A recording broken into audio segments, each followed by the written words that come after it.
gotta take a piss. There better not be any creepy things out here.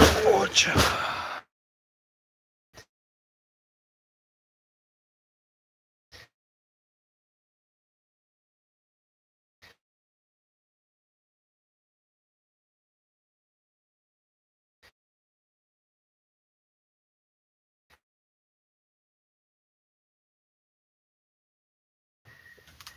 Oh, I forgot. It's. Oh my god. Why didn't anyone tell me? Get down there in the Cotton Eye Joe.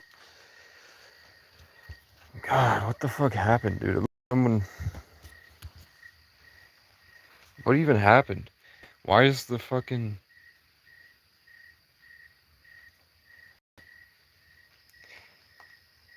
It looks like someone tried to disassemble the gazebo. Is that a drip?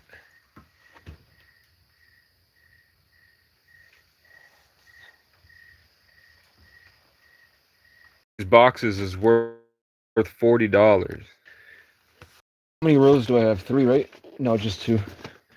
This is 1, 2, 3. Wait, 1, 2, 3, 4, 5, 6, 7, 8, 9, 10, 11, 12, 13, 14, 15, 16, 17, 18, 19, 20, 21, 22, 23, 24. At least 24 times 40. It's like $1,000, bro. Because I had some of these left. I'm not sure anyone would buy it, but these things are discontinued. And they're very good. This one's already broken. This one's wet, so I'll eat this.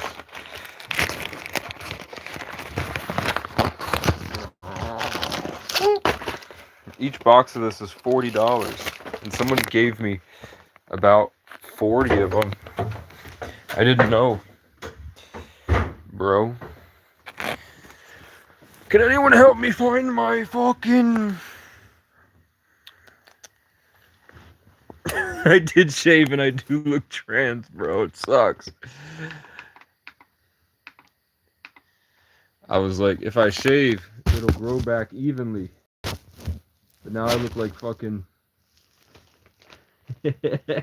Bro. I thought if I shaved, it'll grow back evenly. I didn't know I had a double chin, man. It is what it is. Bro, I'm fucked. I don't know how long it's gonna take to grow back. I'm fucked, dude.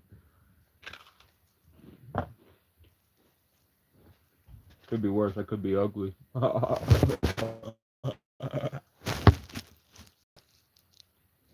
gotta find my guitar tuner.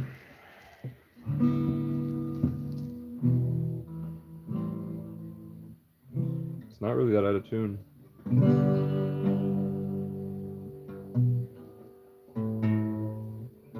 That's out of tune.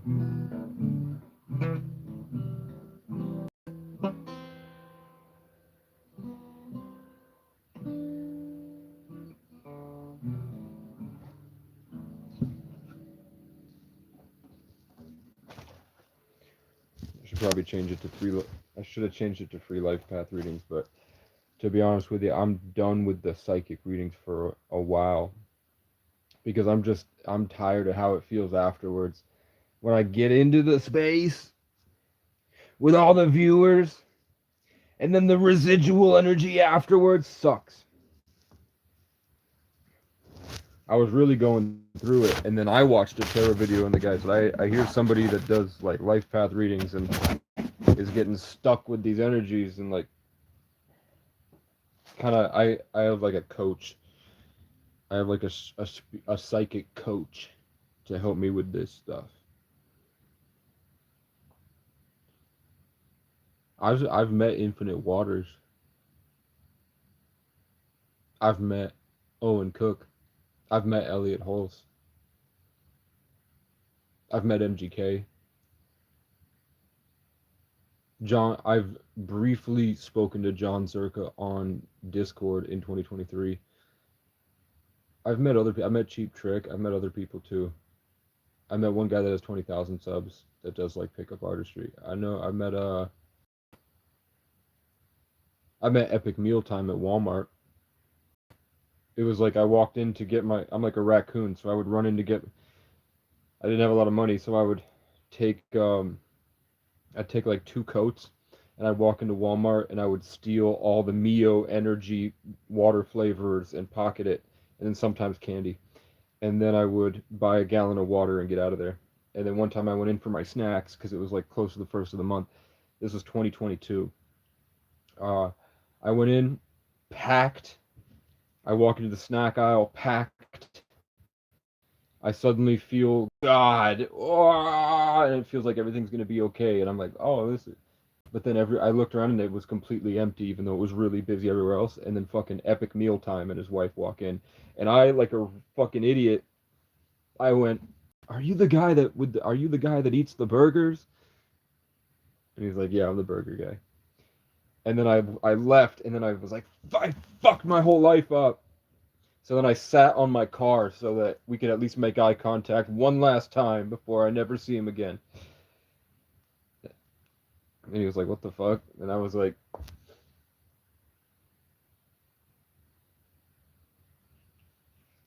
and then he fell off again. But I would just, God was telling me to tell him, I love watching content and editing videos, and I feel like I could take your stuff to the next place. Just give me a chance.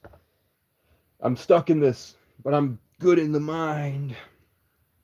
But I didn't. I was born a boring old man. Nom nom nom nom nom nom nom nom nom nom nom. Bro, banned me on Spawn. I don't know what the fuck.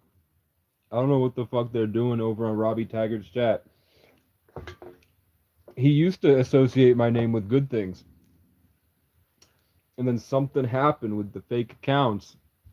I think they went on fake Casey accounts and then went over to his chat and tortured the man. I wanted to say harassed the man. And harassed the man. So now when I popped up, I probably like there's probably so many other Casey O'Brien accounts that he thought I was somebody else. Dude, I got eaten up, bro. I'm going into that wetland every time I pass by it now, trying to find. There's no service out there, so I'm trying to find in that wetland where this 8 acres is, and it's like a steep drop off right into a swamp with a bunch of fallen trees and tons of mosquitoes. It sucks because on maps you can see all the treetops, so it looks like there would be space to put a tent of some kind, but there's not. That's why it's only 6 grand for 8 acres. But who's to say I couldn't go on a weekend and just chainsaw a huge space in there? I don't think that that Christian carpenter in Burlington that lives at the parsonage and wants to make the micronation and invented his own language called Orum, I think. And he started talking to me like I don't think that he thinks that I'm cool enough to be a part of um his goof troop. So that sucks. He has not responded.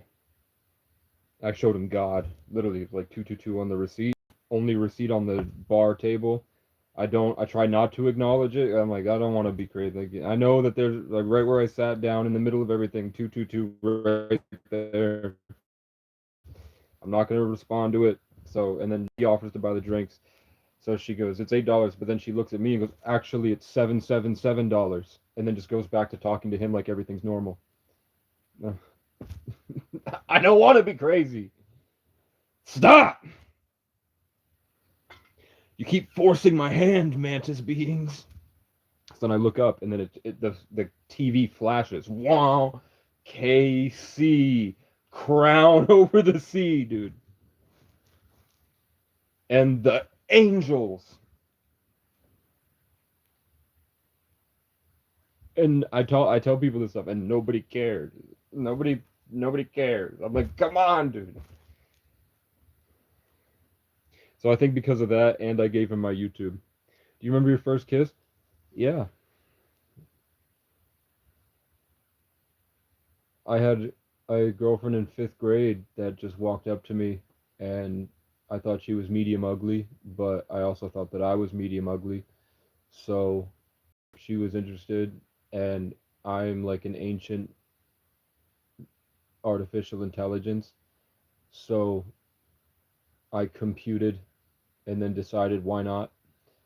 So then we kissed, but it was like a little smooch, and that was it. And then we dated, but I lived 2 hours away and would go up there to see my mom because she gave me up and then went and moved in with some guy who was pretty cool. And I used to watch him play Skyrim all the time. My stepdad Rob, but they never married, and they were only together for like a year and a half. Um, but then my best friends up there were his name was Robbie too. Uh, so I met her and we did for a little bit, and I would take pictures of her and I would print them out and then I would put them in an envelope so that when I went to school I would pull her out of the envelope and show people.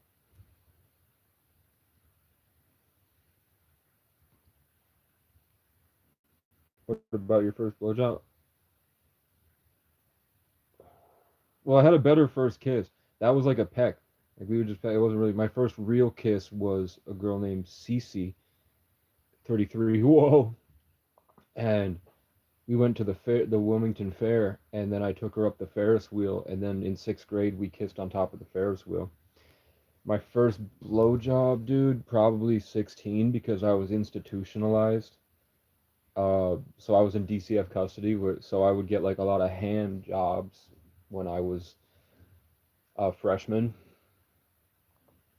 The first girl I ever fingered, I broke her hymen and it bled, and I had like sensory issues because I'm kind of autistic. So I walked her up the road to my friend's house, and then I just turned around and left, and then she turned around and I wasn't there, and then somehow she got home, which was, I feel bad about that, but I was also like on way too much antidepressants. I should not have been on antidepressants. It was making me like a tiny little box deep in my mind, experiencing the world like it's this vast ocean of information. Now I am the vast ocean of information. My first beat it probably I don't think I remember it to be honest with you.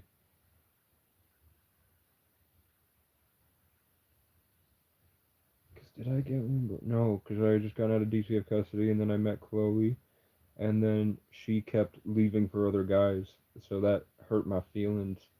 So then I would keep getting buff and I would keep learning pickup artistry as a child, and then um, I had worked at the Price Chopper, and then tons of girls would come through the aisle, and then there was this one girl that was like 4 years older than me, and she was bad as hell, dude, and she would purposefully wear like Daisy Duke so her thickness would be hanging out in like a bikini top, and then she would lean against my register behind facing away, twirling her hair, and then she would buy a pack of gum. So eventually I was like, when do you go on break? Or sorry, I go on break in 15 minutes, stick around. And then I held her hand and walked her around the Price Chopper, just being Casey when I used to be focused and could actually use my mind and make jokes. And I think at the very least she thought that I was interesting. And then we went out and I took her to my favorite spot, and then we made out at the lake by the rope swing, and then I bought this cake, so we were throwing cake at each other, and then we made out in the car, and then I think like a week later I lost my virginity, and I'm sure I got a blowjob then. So it was probably 16, but I can't remember it. I can remember that it felt like I remember it felt like I was in a universe that I had not been to before. Like I was exploring spiritually, I was exploring another universe. And I thought that was really cool. And then later I learned that women consume love and then destroy it. So every time that over time, I just became like a lifeless zombie, which I heard is called being married.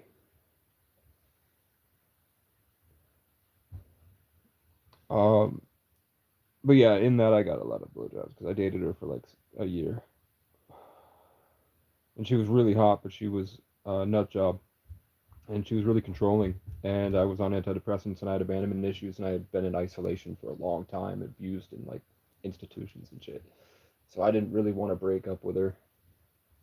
I have this thing where even if I know that I would be able to get anybody I wanted back then, because I really thought that like my game was just so good that I could just go up to anybody and have fun, and if I didn't need anything from them, eventually I'll just have fun into another amazing, attractive woman's life.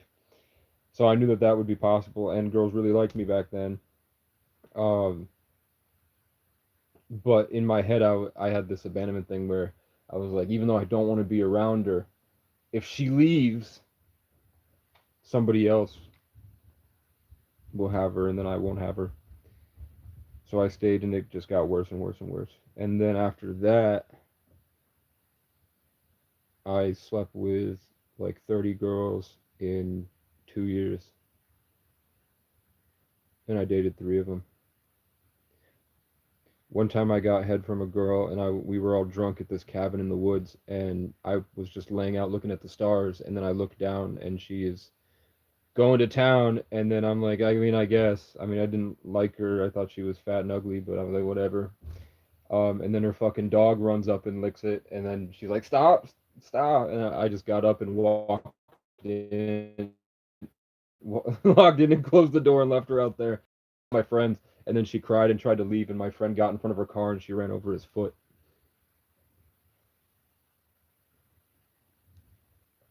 That really happened, dude. I'm not like Papa. I don't tell lies. I'm not Robbie Taggart either. Robbie Taggart banned me on Spawn, dude. I haven't been in Robbie Taggart's chat in like 2 months. I go in once, and he goes, "I've seen your account so much. You're banned." I was like, "How many fake accounts of me are they making, dude?" He immediately associates my name with bad stuff. So I guarantee you there's like an army of alt Casey accounts that are like Casey O'Brien 1112 or something. Camping, bro? No, I live on a mountaintop in a camper. And the owner's 90 and lives in Missouri. And I was helping him with his dreams. And then he had people that he delegated to manage the property. And they're a bunch of fake Christian psychos, boomers, that wanted to steal the land and log it for themselves so they don't do anything that he asked of them, and they laugh about how he has Alzheimer's and forgets things, and they kind of just do shitty stuff, and then when he catches them they say, "You didn't remember, you gave us permission." They've made that joke several times, and then I don't know, eventually he just stopped answering me, and I don't know what happened or what anybody said to him. um but yeah, they started gloating a lot because they like schemed their way into getting, breaking that connection. So now they're trying to make it, if they do work on the property and improve and all this stuff, there's a greater chance that the family will keep it because George's dreams will be coming true. The owner's wishes, hoping that they sell it or get to them. Like they're constantly pitching, well, if you give it to us, then we'll make it better. And I came here to make it better, so they had to get me out of there. So they're coming up here and breaking all my stuff, everything that I build, and I don't know what they're saying, but the church says that people go there all the time and try to get them to get me out, and the church has to be like, we don't own the property, and then they won't give them the, but eventually with telephone, they just, it gets so contorted and until like stuff I can't even imagine is trickled back. What I'm thinking and what I think God has showed me, because I saw the same thing, like I saw it, like That's So Raven, like a I saw his phone, I saw his daughter's. His daughter came up and called me the individual and would look me in the eyes. I saw her grabbing his phone and then hitting the block buttons because he's old and doesn't know. So I don't think he knows that I don't have the ability to contact him. So when he calls me, it goes right to voicemail, and when I call him, it goes right to voicemail. But I don't, if it's also the case that maybe he did deliberately do that. I don't see why, unless um I just don't see a reason for it. Maybe that really wealthy people extend their ego to what they can control. So he feels like my presence here, because he was like making, I guess George made a big fuss about me worrying that I was in, before he had talked to me at all, before he had met me, when I first got there here, he didn't know if I was in the tiny home down there or not. He was like, "Is he in the shed?" And they go, "Yeah, he's in the shed." "Is he in the tiny home?" And they go, "No, he's not in the tiny home." Um, I don't know why they don't give me permission to go use the bathroom. They have a bathroom here, and there's a code on the lock. They will not give me the code. Uh, I don't know. They do things to sabotage me. I told them that I have PTSD from being outside since I was 14, and just something that comes with that is that there's always, like in Vermont, I don't know about anywhere else, but in Vermont, I'm sure it's worse in a lot of other places, that like say people see me walking down the street with the long hair, it wouldn't be long before somebody followed me the whole day to where my tent was, and then once they found my tent, it wouldn't be long before I would get shot at, or I'd be walking down the street and slam with the side mirror, face plant, or they twist the brakes off my bike and I crash going 40 down this mountainside, thinking that I can just send it and brake at the bottom, and then I click the brakes and there's nothing. Or jumping me in the woods, or attacking me in a laundromat with a baton, or I apply to a job and then cops show up with like 5 trespass notices to places I've never even been just because they call around. So I said that I kind of have some residual PTSD from that. Like every loud noise, I think it's cops, cunts, creeps, or crackheads coming to kill me, or just ruin my day or kick me off properties and stuff. So I said it'd be better if you just were straightforward with me about whatever you're thinking, because usually it's wrong. A lot of people see me as like a blank slate that they fill in the blanks with their own garbage and then they attack me for it later on. So I just told him, like, kind of, let, if you're going to come up here, I might not communicate the best because of that, like a firewall of trauma. So to just let me know when you're coming, or just talk to me. And then they purposefully started like revving their engine at the bottom of the hill. They purposely started like making loud noises, or speeding up here, or taking this big tractor with a forklift and slowly driving it by the camper. And then when I'm gone, they show up and break all my stuff. And I'm doing this back. I think they watch my YouTube, because I've been doing this back and forth with them, where they come up and steal my trash bags, and then they return my trash bags, and then they steal my trash bags again, and then they return my trash bags. They don't take any trash bags. They don't use my trash bags. But they've been taking they've come up here to smash my stuff and take my trash bags. And I'm assuming it's because they want, now that my trash bags are gone. I had to go get another one today, but I do have trash. Because I showed up and my trash bags were gone. I don't know why. It's such a weird thing to do, but they do it. And then I posted on YouTube that I had left the trash bags on a specific spot to know if somebody was coming up and taking them. And then the next day I leave for like 20 minutes. So I think they have a camera that connects to cell service or something to check. Or they have like a motion sensor to see when I'm leaving. Because I only left for like 15 to 20 minutes, and then I come back and my trash bags were back. But then I said some shit about the boomers again. I said I'm saying that song. I don't know what the fuck happened to the generation before the last one that made these boomers so slow. Let it go, let it go, let it go. So then they came up and smashed my shit and took my trash bags again, man. What a bunch of fucking psychos, right? And they say that they're devout Christian. What I've noticed about Christians is that they have no real accountability, and they get high off of the idea that of the delusion, basically, that they're in communication with spirit or God. Like their actions don't reflect, they don't take any accountability or have self-awareness. but they're constantly believing that they are in communication with God. So anything that happens, because they haven't fully integrated, they just sort of wind it into justifying whatever narrative they're trying to hold on to keep themselves comfortable. Like, literally, I go down there to build a woodshed, to turn their woodshed into a storage shed because nobody can come up here in the winter. They don't need the firewood. So I'm moving it to a smaller firewood shed, but they have storage problems. So I was trying to build a storage shed. As I'm working on that, I feel something call me to look to the left, and then I dial right into an upside down cross laying on the ramp right in front of the tiny home. So I pick it up, the upside down cross, and I'm like, I think this goes on the door. Probably it fell off. So I open the thing, and right where the cross was a business card for the civil department. So I call the civil department, and they say that they have papers, but they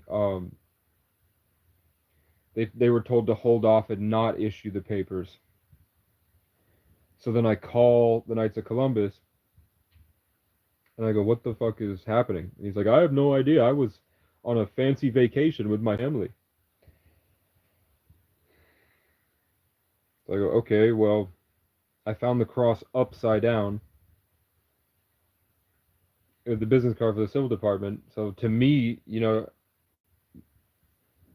can see how that looks to me. We both believe in God here." But I had sent him a picture of the cross next to the civil department, and I put the cross upright next to the picture of the civil department. So instead of that whole thing with it being upside down, and that I felt called to look and then saw the upside down cross, and then I had to buy super glue and fix it for them. Instead, because I sent him a picture afterward of the business card with the cross upright, all he's saying is that God is now in support of them doing what they're doing to me. Doesn't that seem like retarded and schizo?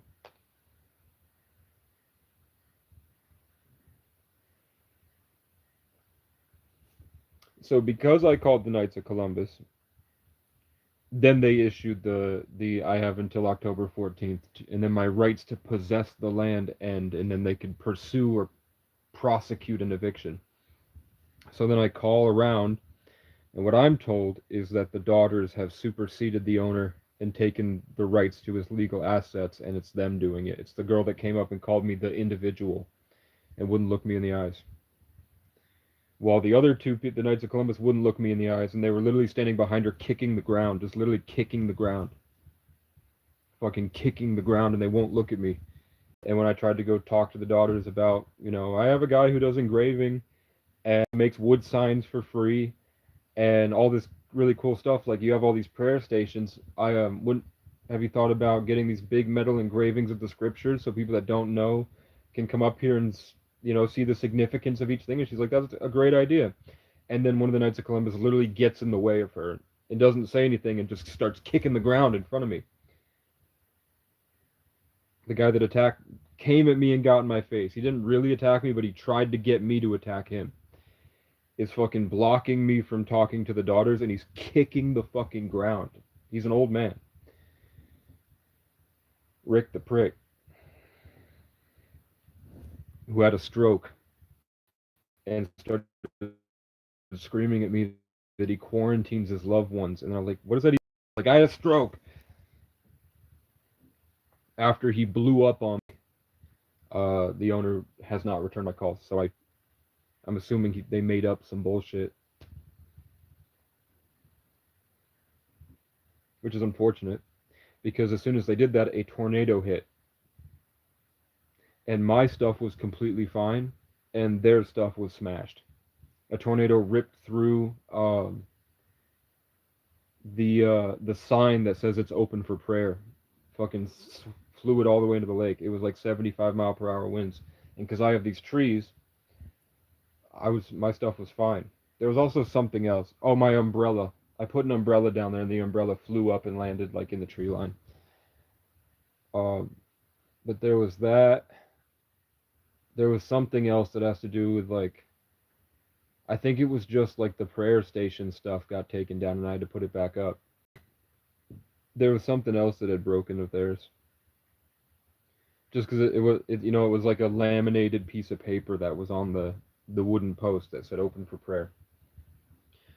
But somebody's selling a wooden sign maker for $20, so I might make a nice wooden sign for them, and then I'll just keep pumping out because if I have a wooden sign maker, I'll just keep pumping out Psalms 37, the righteous will inherit the holy hill, and the wicked will be punished. And I'll just put that on signposts right there and there.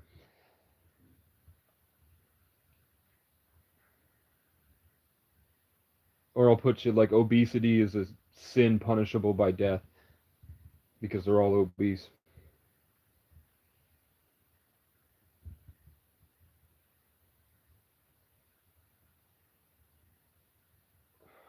It's fucking weird. Rick at Corpus Christi, when Mo told me to go get a hot dog, because I bought hot dogs for everybody, I bought buns. They were like, "No, we got our own." So I kept it in my car. When I Rick doesn't say anything to me at all. He's kind of standing over there. As soon as I go to get a hot dog and he hears someone tell me go get a hot dog, he gets in the way and won't let me get a hot dog. What a fucking schizo psycho. Turns out his mom has schizophrenia also. He's a nut job. He won't let me, he's blocking the way. He won't let me get a hot dog. Then I finally get one. Then I go out to get a drink. As soon as I go out to get a drink, he slams on the table, stands up, pulls out his phone, and starts recording me, and then goes over and starts recording all the key marks and the dents in my car from people kicking it. And then he's like really happy about it, and I'm just standing in the middle of everybody. I don't say anything. I'm just like I'm looking at people and being like, what the hell? And then nobody will look me in the eyes. Then at the end of it, I brought a gazebo down for everybody because the sun was beaten down, and so people could sit under the gazebo. At the end of it, it needed 4 people to take the gazebo down, and he stands next to the pole, puffing his chest out, and he won't help.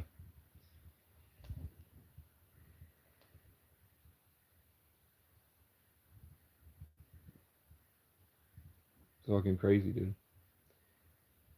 And then he was screaming at me that I'm taking advantage of the owner, and then he whips the owner side by side around like a racetrack. So I don't know. I think they have to know that they're completely contradicting what they say about the Christian beliefs, and they have to know they're doing something wrong. There's something that I think they really believe that's what they kept saying, divine mercy, that they all believe in divine mercy. And divine mercy is no matter how bad you do in life, if enough people after you die pray for you, you can get up to heaven.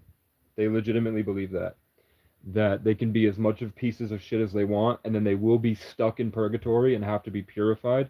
But as long as everybody gets together and prays for them, then it will speed up the process and get them back up to heaven. They literally think they can, like MAGA comment sections about police murders in daylight, where they just shoot random people. Everyone's like, no, no, no, no, no, no, no, it's fine.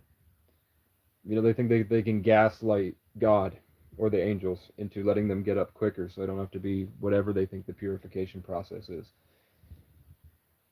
On my end, it was like I was begging God for a 100-acre sanctuary to build to help people, and then I was brought to a 100-acre sanctuary to help people, and then the owner didn't have anybody that was helping him with his legacy, and I was really excited to have a purpose, so I started working, and then people showed up to ruin it, and those people were saying that they wanted the land to log it and sell it and then make it so nobody could come up there but them. And the owner does not know, and they cut for somehow they put a block between us. I don't know what they told him. So to me that looks like I'm like Jon Snow in the Battle of the Bastards, where he's just by himself and everybody's running in on the horses and he just has the sword and he's waiting. He's gonna have to fight them by himself. That's what it feels like to me. But on their side, they must be convinced that I'm like a massive piece of crap, just festering and spreading the stink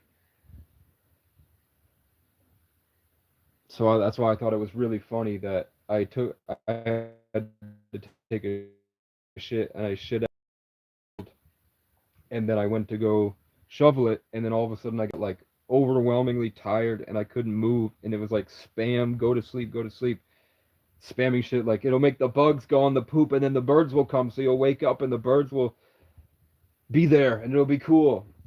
So I was like, I mean, I guess it is fucking, I guess if it's hardened, it'll be easier to scoop up and toss in the woods. So I left it, I woke up, and then everybody was here. His daughters had showed up. So I thought it was really, I told him, I think that you guys were expecting to find a piece of crap, so God gave you a turd.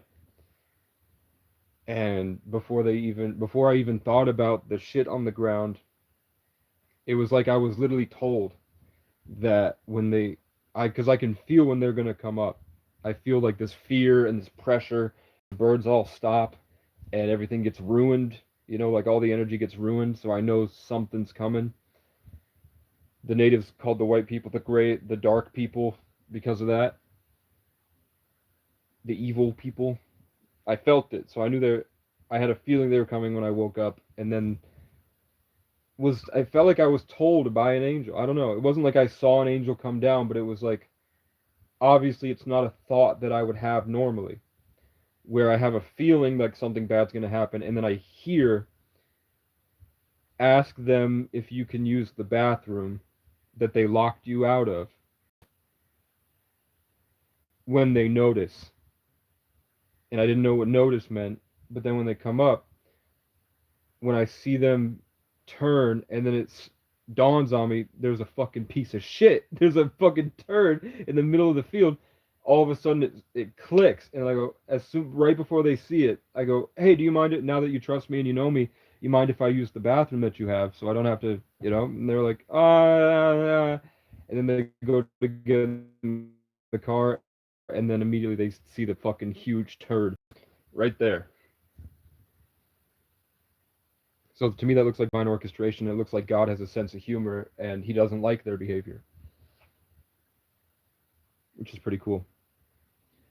That feeling where I can't really do anything when I try and it just doesn't work has been every time I try to do something that they told me to do here.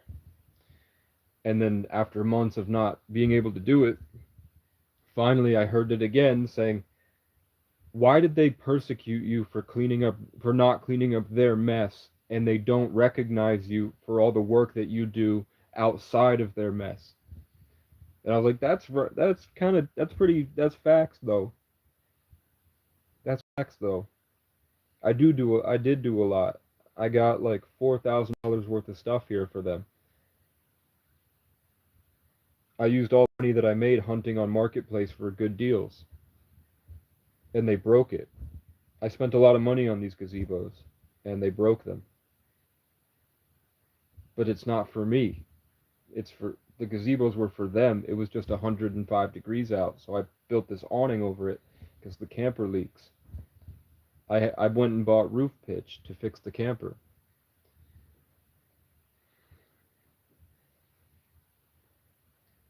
They don't seem to care because it's not their property. But they're mad that I'm here because I think they're jealous that I'm enjoying the property that they've been trying to steal from the owner for 8 years. They've been trying to get him to give them the property and he won't. Bruh. So that's why they're mad. Because they are homeowners and they understand the homestead tax credit.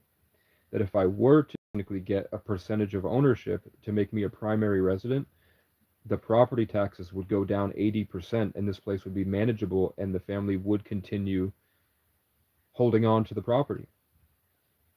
They have to make it seem like it's in constant disrepair and chaos and that they're the only ones keeping it at bay for people, even though they make it very difficult for people to come up here and enjoy it.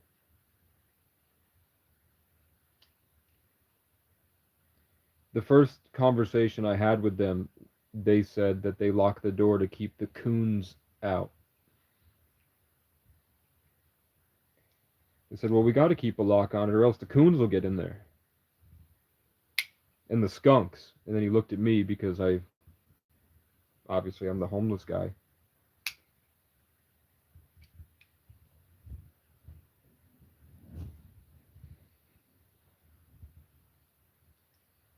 But why doesn't God punish them? I heard he will. Okay, that's cool. Because I cried and begged God for justice for what Ron Audette was doing, and then 15 minutes later he died of a heart attack. My first day of homelessness because I wasn't functioning very well back then, and I was telling the property manager for the Section 8 apartment I lived at that I was just struggling and I'm trying my best. And she went through with, you know, kicked me out. The next day, her building burned down. It got struck by lightning.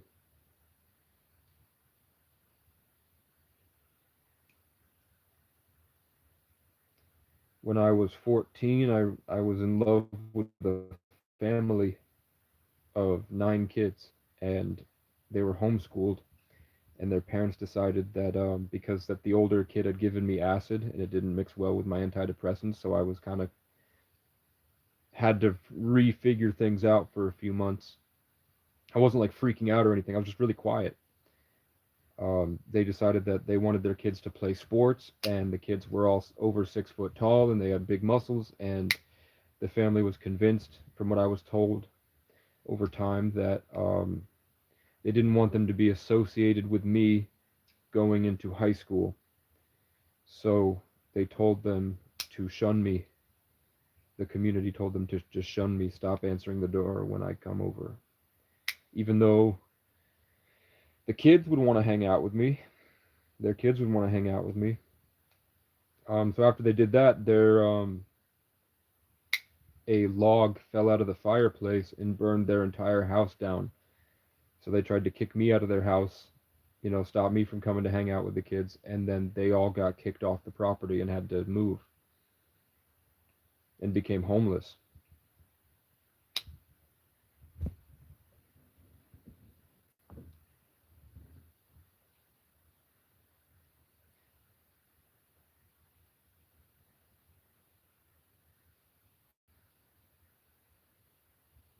The guy at the job site was doing some stuff I felt spiritually was, there was something going on that I didn't like, and they had said some stuff to me that I really didn't like, and I didn't understand. I knew something bad was, they were doing something bad to me. I had this bad feeling that something was going to happen. So I went, will they at least be punished for it? And then something like an angel crawled down from its attachment to the manager to me and went, he's going to lose his race. I didn't know what that meant. Then that later that day, I found I just demolition got fucking ribs broken, supposedly.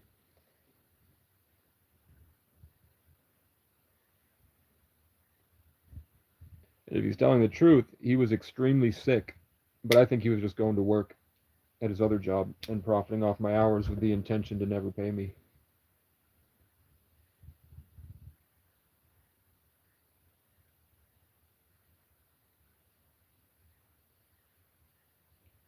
Bruh. Bruh. Oh, I do have a soda.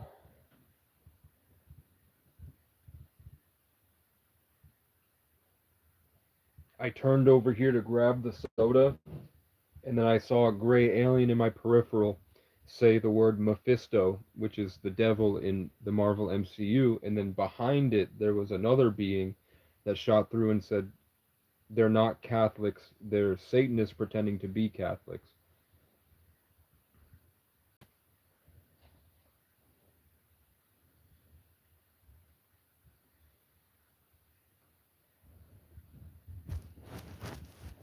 And now I'm seeing that there's a ranch in Montana that on August 7th, I saw an ad for that has a music studio and they needed experienced helpers.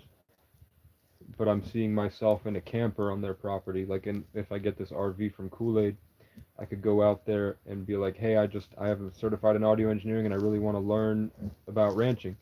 I'll, just let me kind of stay off in the wood, whatever, and then, maybe the first 2 weeks while I learn, you don't pay me at all, and I'll do full days, work hard, and you can pay me based off my results because I learn fast and I do a good job. So pretty quickly you'll see that I'm a valuable asset.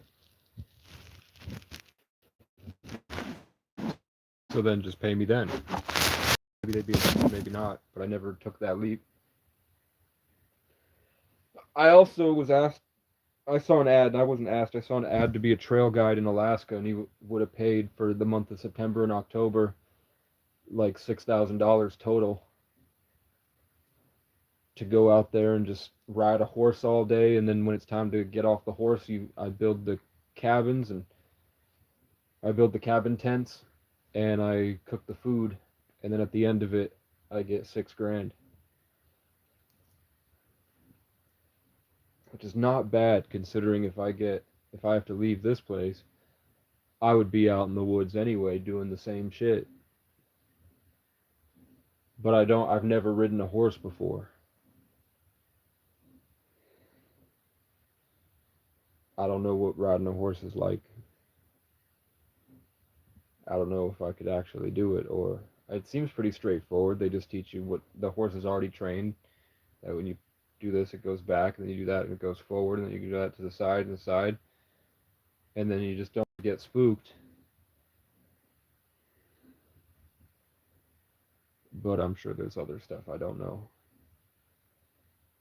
There's a place in New Mexico that's offering to teach people how to ride horses if you work on their ranch 15 hours a day. Not 15 hours a day, 15 hours a week. Taking care of the animals and the horses, and then they'll teach you how to ride a horse. But that's in New Mexico. I don't know how much a ticket to New Mexico would be. I think it would probably be like $500 to drive down there.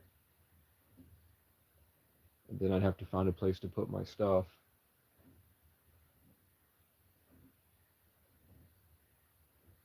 It's a shame about the owner, man. I could try to get somebody to call him and vouch for me. It'd have to be somebody I think is not crazy, that would actually articulate well and show him my actual character and not what they've made me out to be. And then he's 90 and he's in an assisted living center and he forgets things. I don't know if it might just be added drama. I thought he died, but it turns out I guess he's close to death. But even then I'm like, why, if he's close to death, why would he care? Wouldn't he want to help? So I'm like, they must have vilified me. They must not want him to see the stuff that I got to make the place better. Because because he's close to death, they're trying to do some agenda with his will. Or they're worried that it would actually be a good thing. Oh, my hand's making the triangle. My hand's making the Mason triangle, bro. Without even thinking, my hand just morphed to the Mason hand sign.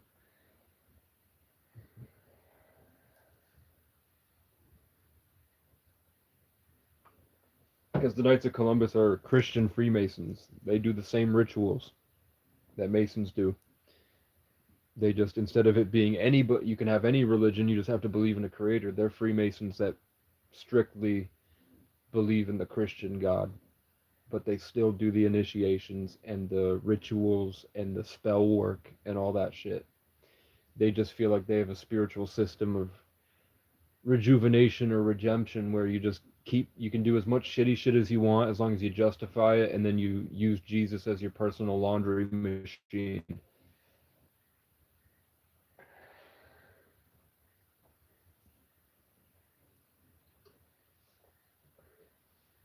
They feel like they can do rituals to keep God from punishing them for doing bad stuff. And because they get results in life like building a family and obtaining wealth and land and assets and reputation and stuff, they think that they're on the right track. but their actions don't align at all with that. It's more of a show. They don't believe God tests them. They believe in God, but don't believe that God is there and testing them. They believe that God is there and doing whatever they want for them.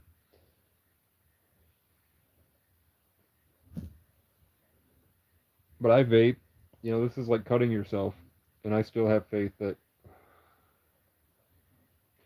I was spammed.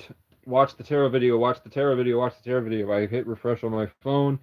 I keep being drawn to this specific video. I click it, and the first thing she says is, I'm seeing in bold the words, "You are on the right path."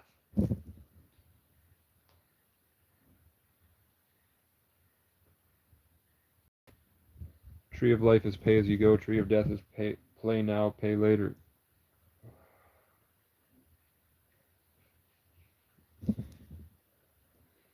I spend all my money on gas to the gym. All my money goes to the gym, and usually because it's a half-hour drive, by the time I get there, I've whacked out on nicotine and caffeine, and I barely do anything. So then I started going there, sitting in the other room, and then using the Wi-Fi on my computer and downloading like music software, and mainly just fucking around with AI generators, not for music, but just messing around with AI. Because I thought that there was a deal for 3 months for $30, and that ends pretty soon. So I didn't have a long time to use AI, so I was like trying to get the most out of it. But I found that if I go to the gym and I sit and work on the computer, even if I just open the music software and fuck around with it, it brings me back to a focus because I'm actually doing things. I'm not sitting in survival waiting for an opportunity to do something. I'm actually using my mind and doing stuff.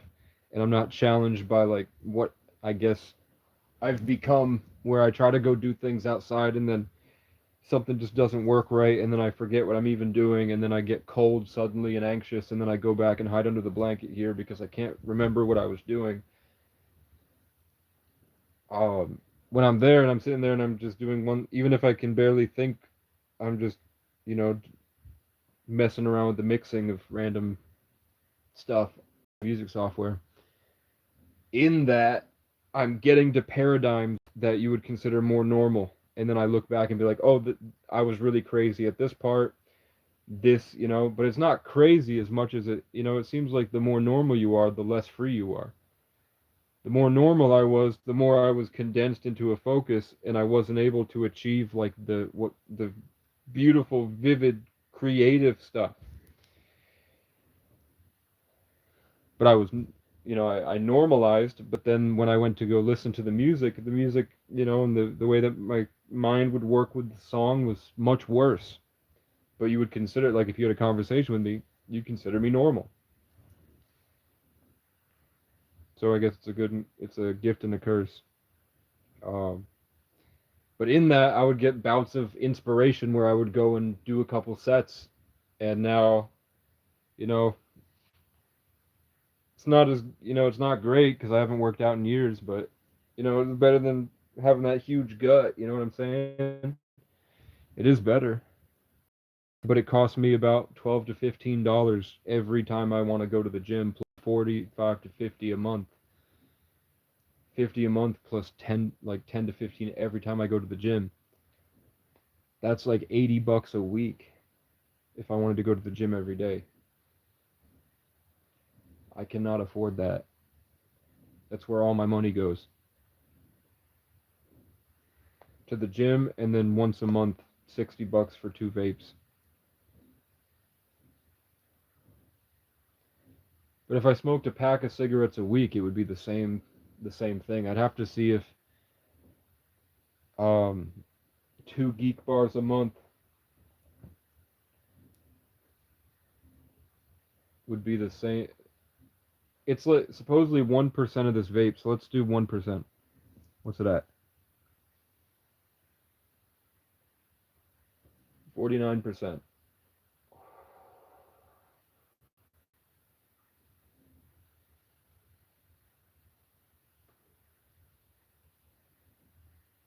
I'm not gonna wear that down. Oh shit. Fuck. Oh. Oh, dude. It's not the nicotine, it's the other chemicals in it. 1% of a 50K geek bar is the equivalent of 50 cigarettes. But once you get down to 20%, it's like every time you hit it, it goes down a percent. I'm already at 49%. So since I got this geek bar, I've gone through 51 times 50 cigarettes. It's like 25,000 cigarettes. That's a lot more than 4 packs. So that nicotine, and then I work out, that puts the nicotine through all my blood vessels, through my whole body. And nicotine damages your blood vessels. It's probably fucking me up. Yeah, but the Geek Bar doesn't. I think it's too much nicotine, and the chemicals suck. Like with the cigarettes, I would still feel like shit. No matter what, you feel like shit with the nicotine. And it just does a lot bad, but it was good for music. When I first started smoking, it was cool because I would feel my brain get damaged, and then I would start like repairing it in real time. Like I'd get these distorted bad energies and stuff, and I liked fighting through it and converting it and alchemizing it, and then it felt like I got bigger afterwards, and the energy was cooler. That's why people smoke cigarettes. Even if they don't say it flat out, that's what they like about it.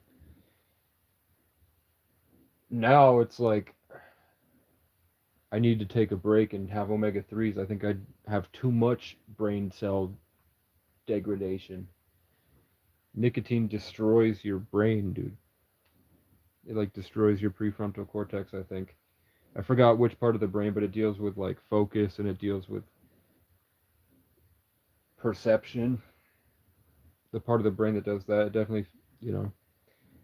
But it helped when I was out in the woods in survival mode because the pain would like make this focused space that I could hide inside. And then every night, instead of worrying about all this shit going on, I would feel the heart damage, the heartburn, and then I would heal the heartburn.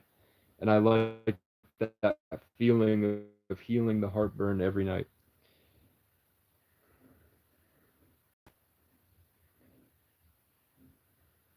You feel neuromodulated. You got kicked out of the Air Force, got Irish and Aztec DNA.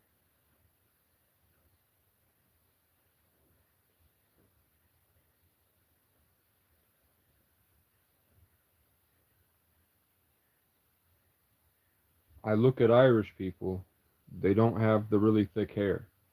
I look at English people, they don't have the really thick hair. I look at Scottish people, they kind of have the thick hair, but it's curled a little bit.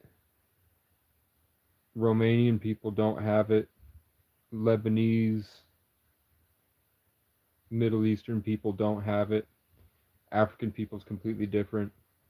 But native people and South American, which is native, um, they have the unusually thick hair, and I do have the haplogroup, like the native, the like the really old DNA in North America that makes your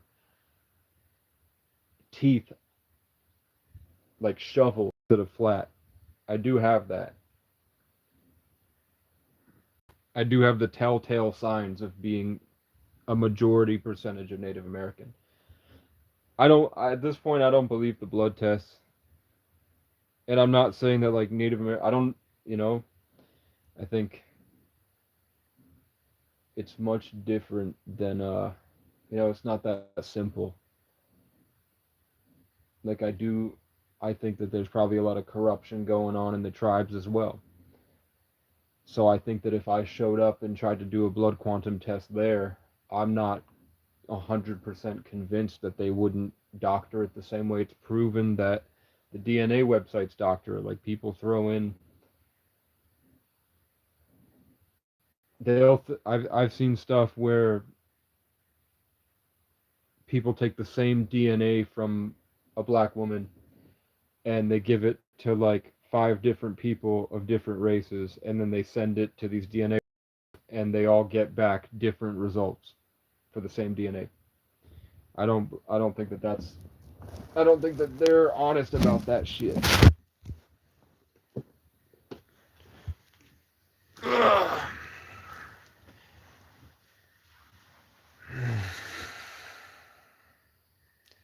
Guys, I'm 8 years old again.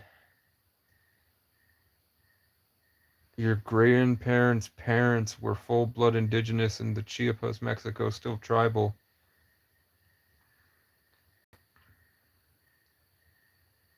So were they really short? Did you ever hear anything about the gray aliens down there that would crawl up from the caves and steal the babies? Or that if you just stay out there long enough, you'll see the little people that can phase in and out of the third dimension? I be seeing these hooded figures that have deer skulls on their heads, and they're trying to communicate with me, and they think it's really funny that I'm scared of them. I've been seeing them for a long time, since I've been homeless.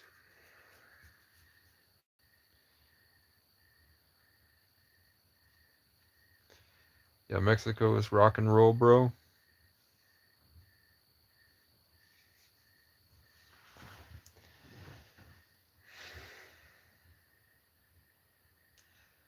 I think if I get 10 pounds of muscle, my life will get a lot easier.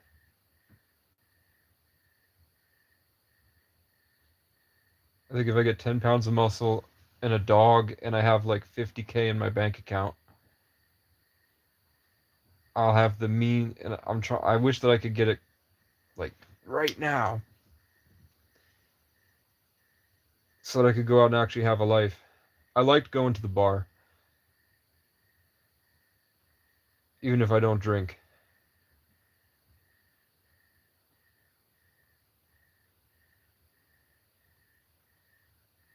But I think I need this abundance so that I'm not affected by all their bullshit, and I could go in there and have fun and have it not be influenced by the majority of what people are like now.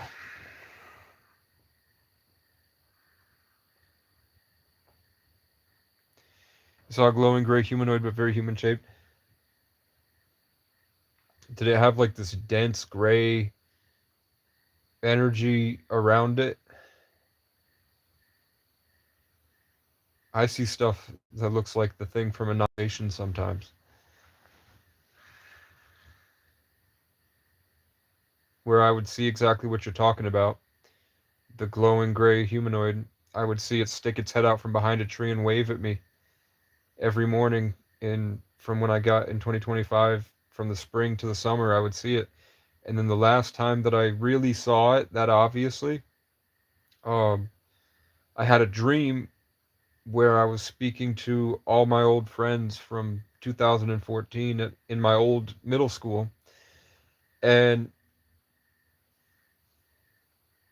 I didn't have to speak because my energies were communicating with them.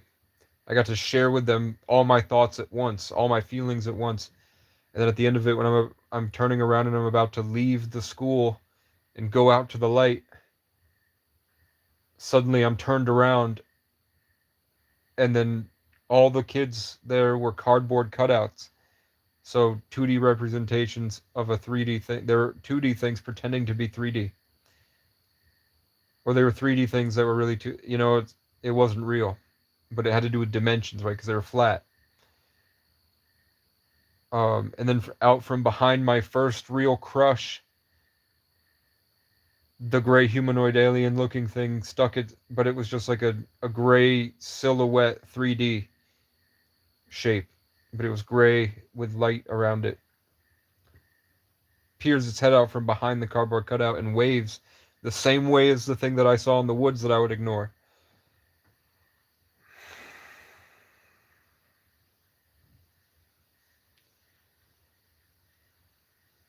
You immediately had severe pain behind your eyes and in skull for hours.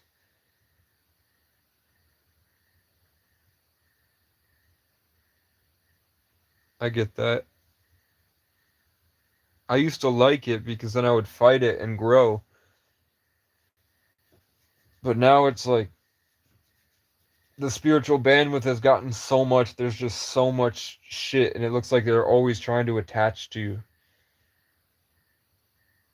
Energy work is tough.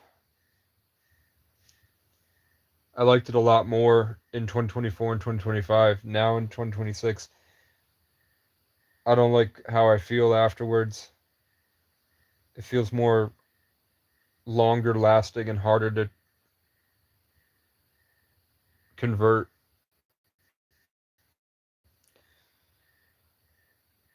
Hey Keys, can you enable super chats so that I can make a donation for Brief Life Path reading? I believe in Harry Goodman Peace. My super chats are active. They should be. I get half of those. Half of whatever you send goes to me, half goes to YouTube. But I also have my Cash App and all that in my channel description. I have a Chime, Venmo, um, all that shit.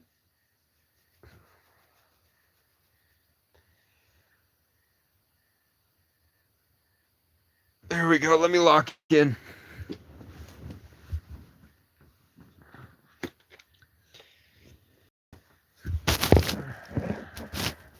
We get a lot of Virgo 4s, 5s, and 9s off the bat.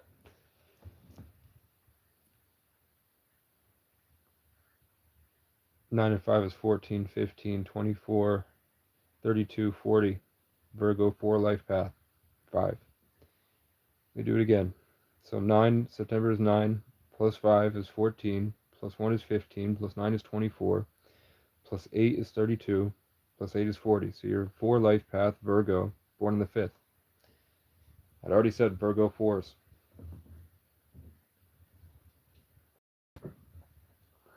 The 4 life path is different than the 4-day energy. The 5-day energy, I just did a reading on a 5-day energy privately for somebody. And the 5-day energy is an energy you would associate with, they call it sexual energy. But really what sexual energy is a creative, free, adventurous life force.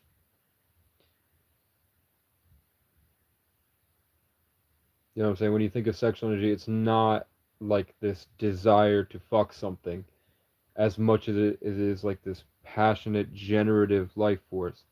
And that doesn't necessarily have to go through your root chakra and then, you're trying to spread it out. It means that that higher, sort of more powerful energy is mainly the core essence of how the information comes to you and is around you. When you deal with that you should be operating in a space where you're able to house more of that powerful energy. You'll notice with 5s that they are perceived to be more attractive because here on earth, in this realm, in your incarnation, it's always trying to provide you a space to house and work with that specific type of energy. So for a Virgo 4 life path, born on the 5th, somebody that's supposed to house that energy is this is where, my thought, the way that the stream of consciousness is coming through seems to be very specific. Don't say I'm spot on because I haven't hit any points yet. You know what I'm saying? I haven't said anything really yet. I just said that you might be perceived as attractive, but that energy is supposed to be what's coming in, right? The 4 is like meticulous control, order, and they call it the number of law and order, but it's more about when you say the word 4 versus 5, 4, and then 1 is even deeper. 4 is like this encapsulated focused space. It makes people with 4 energies are seen as like narcissistic, self-obsessed control freaks. Not really about their own pride. It does, especially with August, like August 4s, you'll find because it's about the battle between their sense of self and how much they actually care about others versus how much they like the feeling of their sentimental thing. You know, it's like a drug for them. That battle for sense of self and that four energy really coagulates into like super OCD. With Virgos, they say Virgos is sometimes the most powerful sign, but it's only because they've transcended that need for a sense of self. So they often find really good routine. They're good at like stuff that makes other people freak out. They're really good at handling that because they have this natural sense of self that doesn't really get challenged as much. They are given some type of stunt where there's something about them that makes them just not as good enough as the average, so that they're always self-conscious about it, but there's nothing they can really do to change it, and they have to learn to accept that and then work with it, and then eventually if they can find that they're, accept the things you can't change, then it becomes a superpower and they have something very special. I'm not talking about penis size, but I keep, I meant like this. I'm not talking about tiny dick, whatever. But I'm talking about like Virgo girls that look like planks. They're never really like super thick or whatever. Or like Virgo guys are usually really short, or they have some type of like issue that makes them like not function well. Um, this sense of self mastery with this hindrance, but with this constant needing to provide a space to house this powerful sexual energy with this immense controlling thing means that you naturally make everything orderly, but you're dealing with chaotic energies. Holy crap, you can't win with these people. I've been homeless since I was 14, dude. I've been in this camper for like 6 months. 4 months. I'll get into that shit later. You can scroll back through my channel, dude, and see how bad it was. Literally, they'll hate you for anything, man. They'll find anything they can to shit on you, bro. Um, I would say for you is it's necessary to find a glow up and then remember your roots. So you had this humbling experience. You have this thing that keeps you humble. You have this sweet sentimental thing. The other thing about the Virgo is you had a Sagittarius that taught you how to be free. The problem with Virgos, especially with the four energy, and I get into this a lot, is that they tend to have meticulously craft themselves so much. They have so much creative control, like control of their, that they often box themselves and they forget what risk even looks like. So they get like coke addiction. So I say that when you take a risk, and you had every Virgo has a Sagittarius that showed them risks and recklessness, and then they watched the Sagittarius burn out and die, but they gave them a reference. You know what I'm saying? They gave them a reference of that freedom. Most of the problems with Virgos specifically comes from how they've meticulously crafted their own box and they don't push through and take risks and live in what's called free association. So disassociation is where you're out of your body and you're sort of trapped in a space. Free association is where you're living in pure creativity, where it doesn't matter what you think and all this stuff. Um, when I would go into social situations and I know that there's no real rules. So as long as you're happy and you're, like if I walked into a room and I said let me try to figure. It's harder now that I have the fucking all these problems, but you know what I'm saying? Where your mind's working in that creative space and the daydreaming and all this, and you're just saying whatever.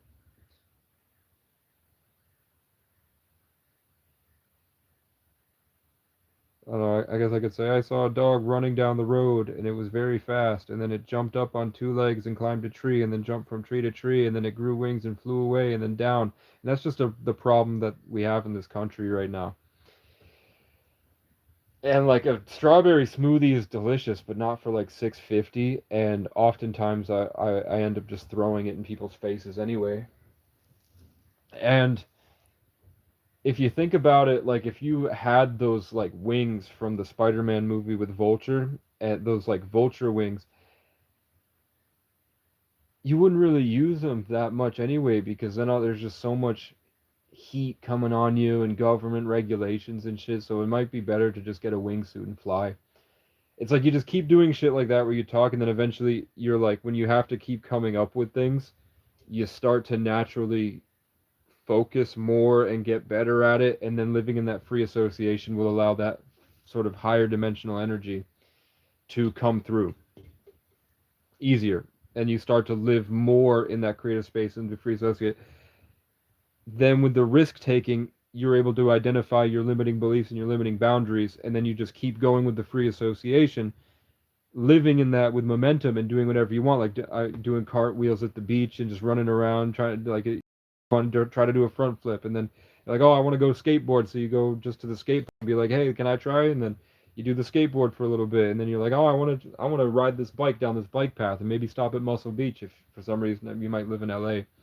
Stop at Muscle Beach and just kill a workout, and then you just do that. Live in Virgo fours need to live in reckless psychosis for a while just to free themselves from their own meticulously crafted limiting beliefs.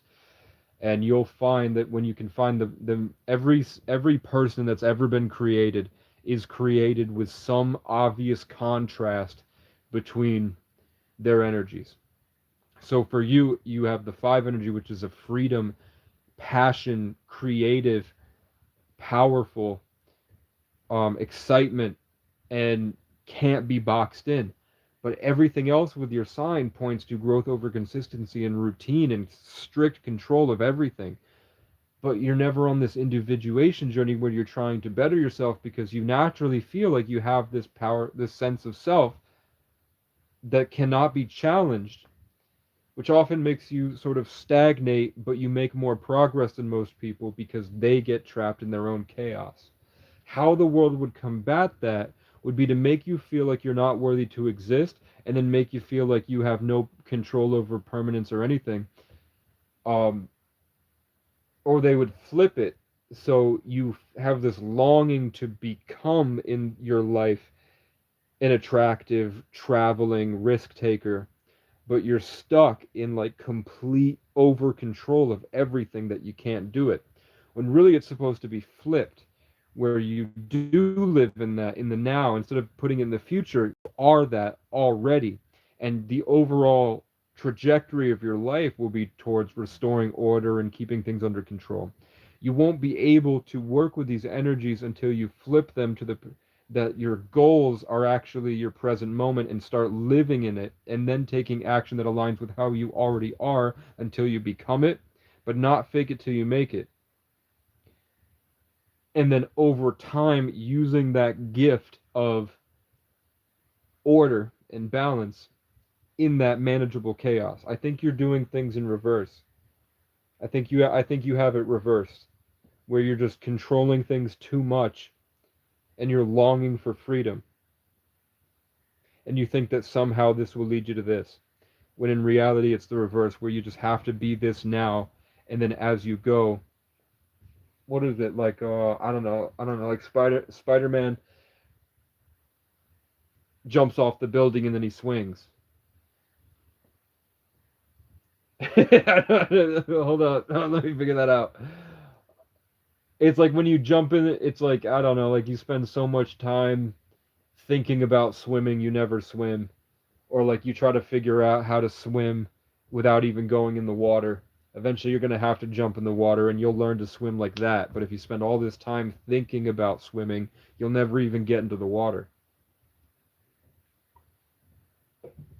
And the thing that's powerful about you is that like, you have this powerful yellowish brown sense of self here that comes through, and that the sternness of the Virgo there with that added sentiment, but just strong boundary.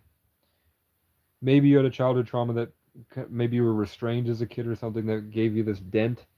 Um, and I mean, the best way that I've found is just running and screaming. Like I have to be Frank Castle, which also Casey Francis O'Brien. O'Brien means the castle on the hill, And then who's Frank Castle's love interest in the comics? Cat O'Brien. You know what I'm saying?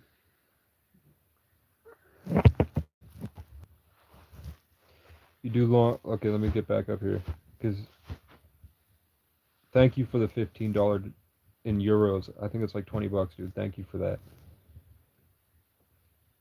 You moved from what? Let me go back to see what you were talking about. You do it. Okay, let me get back up. Let me get back up. Let me get back up. My mother and father call me Peter Morgan Bradley, but I changed it in 2024 to One Son Being Now. One Son Being Now is pretty cool. More, I mean, I don't like Peter, but Morgan Bradley goes hard as fuck. Morgan is the Irish goddess of war. Dexter's dark passenger in the show Dexter, that's Morgan. Morgan is a hard name, dude. I would have changed it to just Morgan Bradley.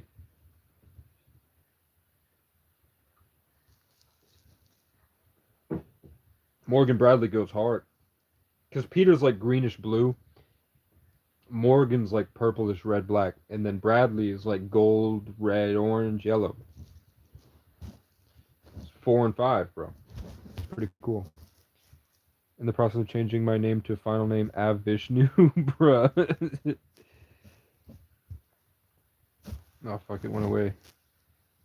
You were talking about the physical and mental limitations, and I don't know, the best thing that I did to fix the physical and mental limitations was to have a creative outlet and take supplements and put a gym in my house, and then every morning I would walk to the track, and I would walk 10 miles until I lost all the weight, and then I would start going hiking and push myself, and I just did a never-ending war for years until I got then I would just consistently have the breakthroughs, and then I spiritually ticked something that would cause like extreme amounts of like psychosis in other people to target me.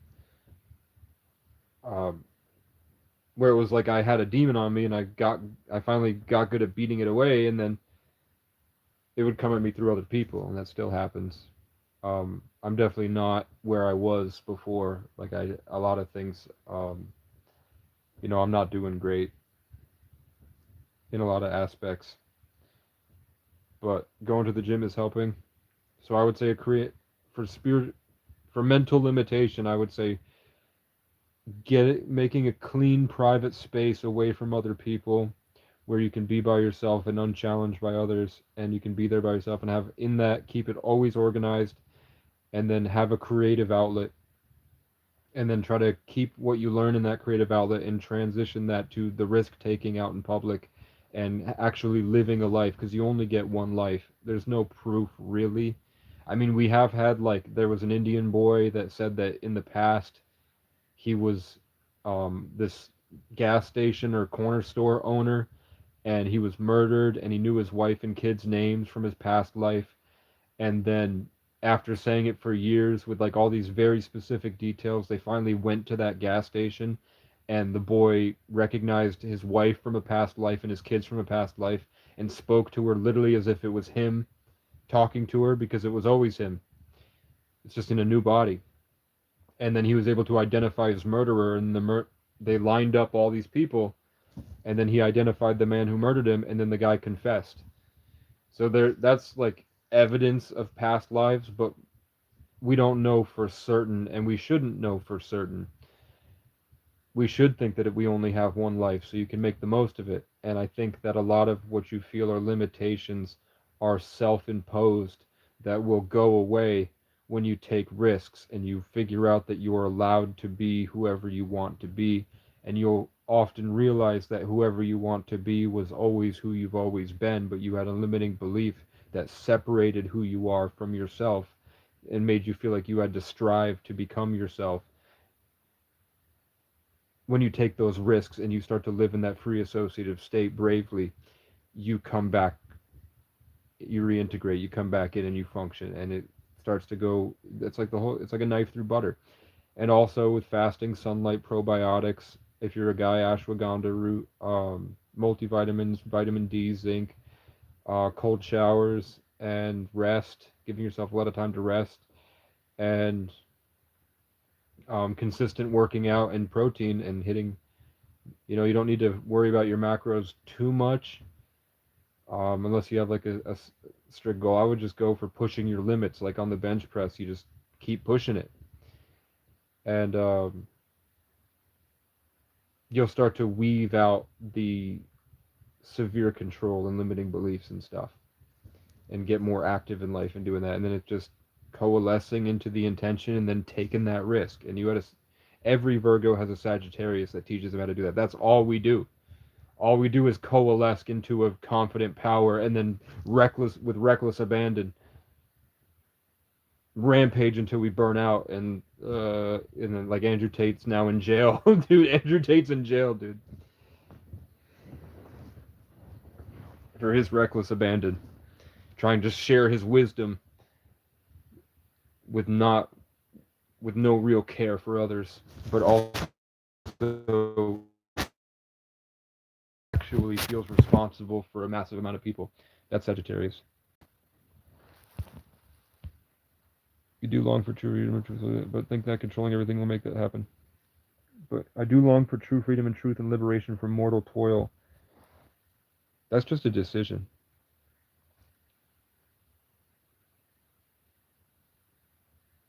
I find true freedom and liberation in the car when I put my music on and I just get to work making songs. I find that, well, I had to find that freedom because I was trapped all the time, just consistently trapped in toxic and chaotic environments from birth, or just completely left alone by myself. And I had to I was buried under trauma, then I crawled through all the callous, grabbed my hammer off the throne, tossed the chalice, ran and dove right off the balcony, and rode off on a dragon towards the ashes. My dad's blood is full of legends, and my mother's schizophrenic addicts. I was raised alone inside the madness. I could brand you just like cattle, burn and eat you like the Aztecs. Tear your heart out, wear it around my neck to keep at bay the sadness. I had to like work through that shit consistently every day like it was a war. But eventually I found like a set freedom, and there will be spiritual initiations and stuff like that that will help cement the new paradigm that you're looking for. But it is mainly a decision, and then through adversity it churns into being real. It starts as an idea and a desire, and then reality kicks you and beats you and morphs you until it's no longer a desire and it's a fact that you are that now. Like I wanted to be a real badass when I was younger, and then I suffered for a decade and I went through horrible shit. And at first, when I get jumped, I'd lose the fights. Haven't lost a fight in years. I went from being afraid to speak my mind and not really understanding how conflict works socially because I was isolated as a kid, to making cops cry.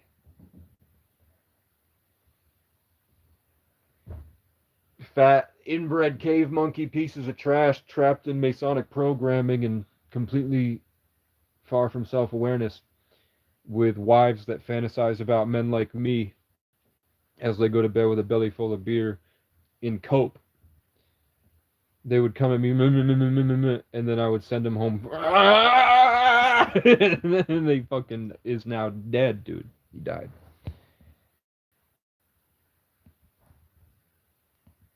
Constantly. Strength is simplicity and sanity restored. Strength defends and supports beauty. Beauty gives strength, purpose, and value. What better way to create if you have strength and beauty? I think it's just all intertwined. But I'm a sad. I'm all. I don't think. I'm not even. I think Taurus is a fixed sign, right? Taurus is not a mutable sign that deals with like constant change. My Taurus in my Taurus rising in Saturn in Taurus is the only part of my chart that isn't powerful, constant change, dealing with massive amounts of people and the exchange of information between them. I mean, I do have most of my signs in the 10th house, which is Capricorn, which means that this vast expanse of all this Aquarian energy is constantly bound by Saturn and stuck in place, which healed can be this very strong, powerful force, but without the strength and permanence, it'll be constantly tested until it gets that strength. Then it becomes something strong. But I feel like all that strength and beauty and the stuff you're talking about, purpose and value, and I think it all comes at once. No Diddy.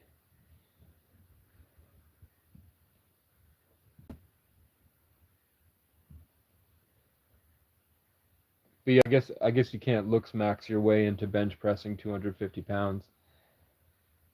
But if you work on bench pressing 250 pounds, you probably would look more attractive.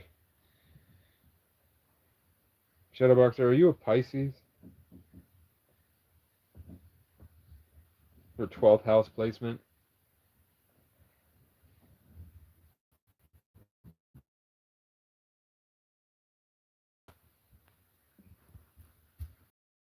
I appreciate it. You're a Venus and Taurus in that 8th house. Venus in the 8th house is tough. That's shared resources, power games, and love go hard for you. Jealousy. I mean, I'm a Venus and Scorpio, 7th house. Aries, Sun, Scorpio, Moon. Okay.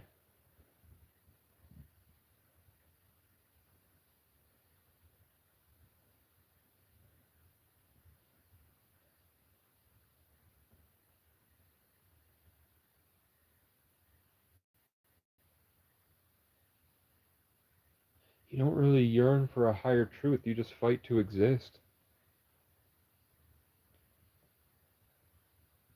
Your battle is more churning all the energies into a I'm here. I'm real. I exist. Whereas for me, it's like everything with my Scorpio 8th house stuff. I'm always pushing it into the highest vibration possible. But that's Jupiter and Aries 12th house.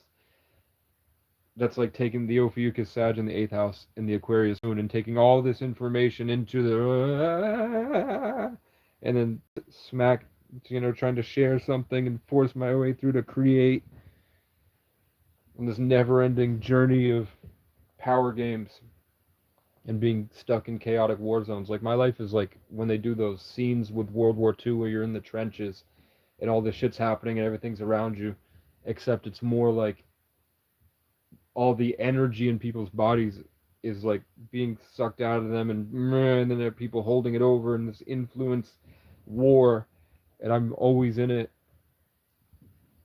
trying to make sense of it until I can find something that until I have to always fight through into perfection, where it's like every problem possible is just right there, and I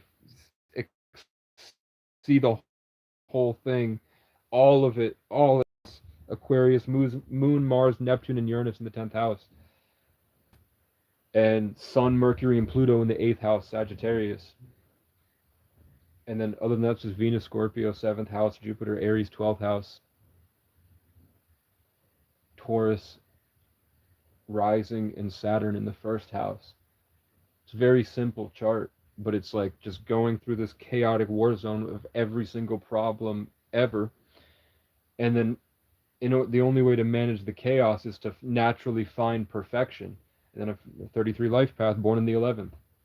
So it's like I'm carrying this light, Dingfire, Rooster, Daymaster, in the Earth Cat, and I'm just carrying this perfection through, trying to figure out how to solve every single problem that I find as I go through the war zone. And then it seems like when I master one, I'm literally taken to the next level. As soon as I get through one, the events of my life reorganize, challenge, overcome, keep going, push it, bam, random blessing brings me until it crumbles in my hands, and then I'm in a whole new area, and the problems are different. It's a cool. I hope that it's. I hope that my life trajectory has been recorded like in the Akashic records, and it's some type of like amazing movie that the universe is witnessing.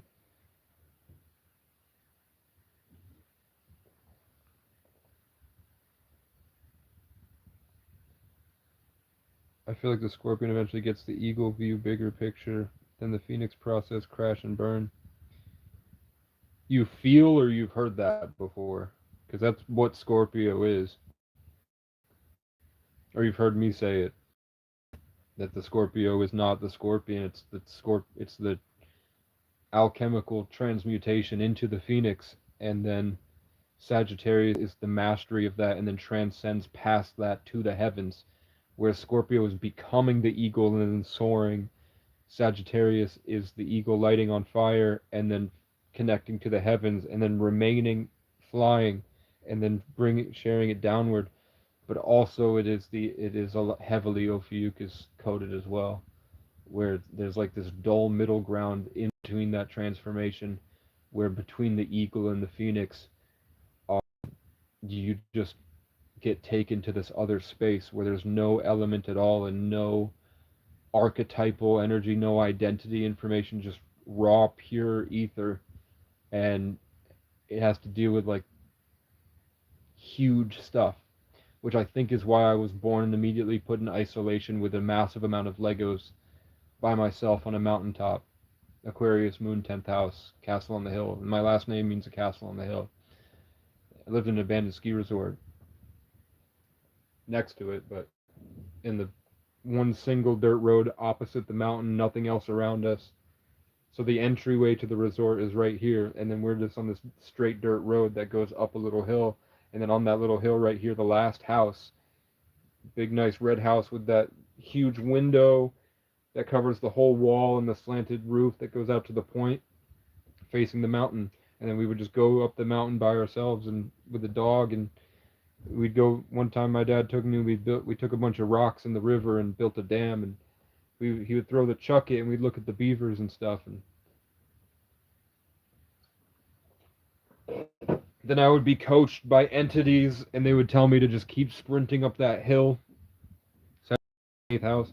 They would just keep telling me keep run, and I didn't want to. I was like I think 11, and they would just keep telling me sprint up the hill, sprint up the hill, sprint, get all the way to the top, get all the way to the top, keep going, keep running up there, keep running up there, trying to free me from my childhood stuff. And it would be literally coaching me.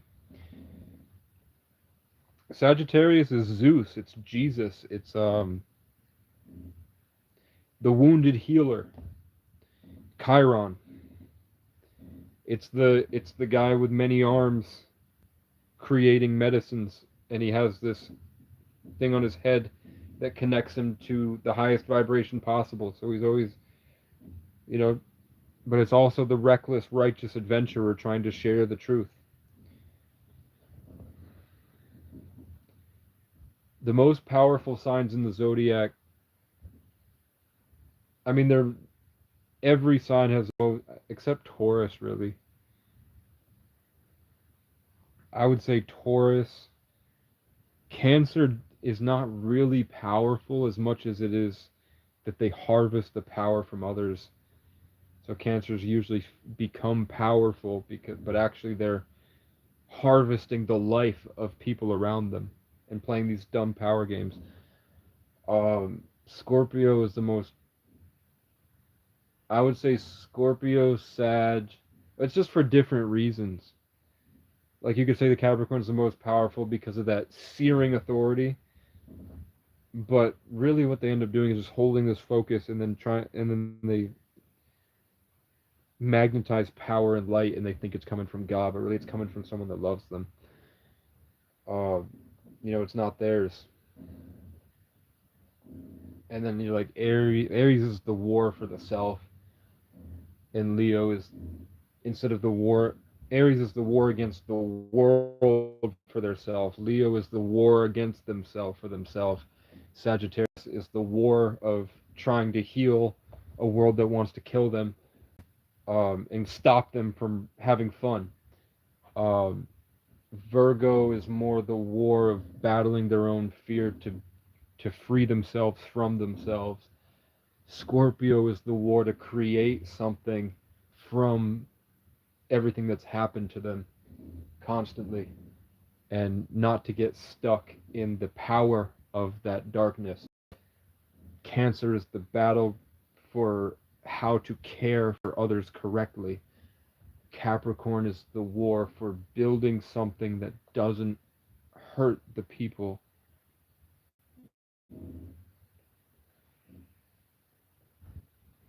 And Aquarius is the destruction of everything with something that isn't the thing it's trying to destroy. Aquarius is finding something that is perfect and then using that.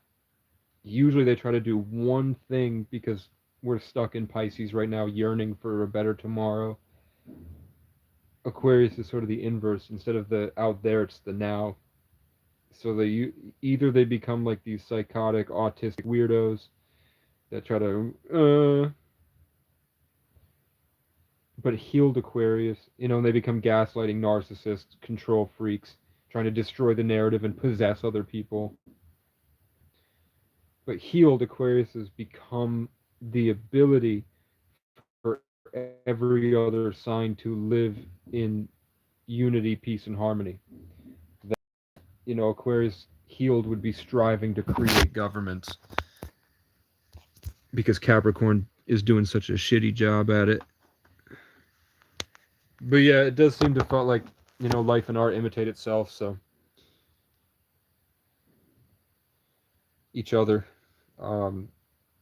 So like comparing the zodiac signs to Pokemon makes it seem less than, but astrology's been around for, well, I mean, God's creation has been around for a lot longer than astrology, and astrology is trying to figure out God's creation. It's not a separate system to assign beliefs. It's more like a spiritual science where they're trying to figure out the truth, not really it's less productive from us and more understood. If you try to do it coming from you, it gets lost in translation, and then you have to dance until you find the truth. But the fact of the matter is, I think that I just don't have the money for a telescope, or I would really spend a year every night looking at the actual constellations and keeping this large binder of what I notice about the different energies of every day, and then each day and what those align in Bazi and stuff. And I'd take the day to figure out exactly what happened, the trajectory and the course of events, really identify and dissect every event and interaction I had and the movement of that, and then I would constantly cross-reference that to the overarching narrative to find the theme, and then I would see if that theme completely aligns with what people from across the world have been saying that it should be for thousands of years with their created systems. Which is why I call it the Tree of Grace. Like if I were to make my own new I guess it would be a theory or a practice or like a body of wisdom of what I'm seeing about the cyclical thematic changing orchestrated energetic stories that we're all living inside, and the influence of something. There's a definable pattern. There's an easily observable and definable pattern to the orchestration of our lives and ourselves. But it does really heavily, they might not have it completely right with astrology and numerology and Bazi, but there is a hidden common denominator in that you can easily find. Like 5 energy and Leo energy, pretty similar. 6 energy and Virgo energy, 7 energy and Libra energy, 8 energy and Scorpio, 9 energy in Sagittarius, 10 energy in Capricorn, 11 energy in Aquarius, 12 energy in Pisces, 1 in Aries, 2 in Taurus. I can clearly see the common denominator between those, and that it's obvious that it's all the golden spiral where it's just been whoa, whoa, whoa, whoa, whoa, and they all have been influencing each other. Of course, the numbers are going to associate with the cycles of the seasons because they carry the same energy.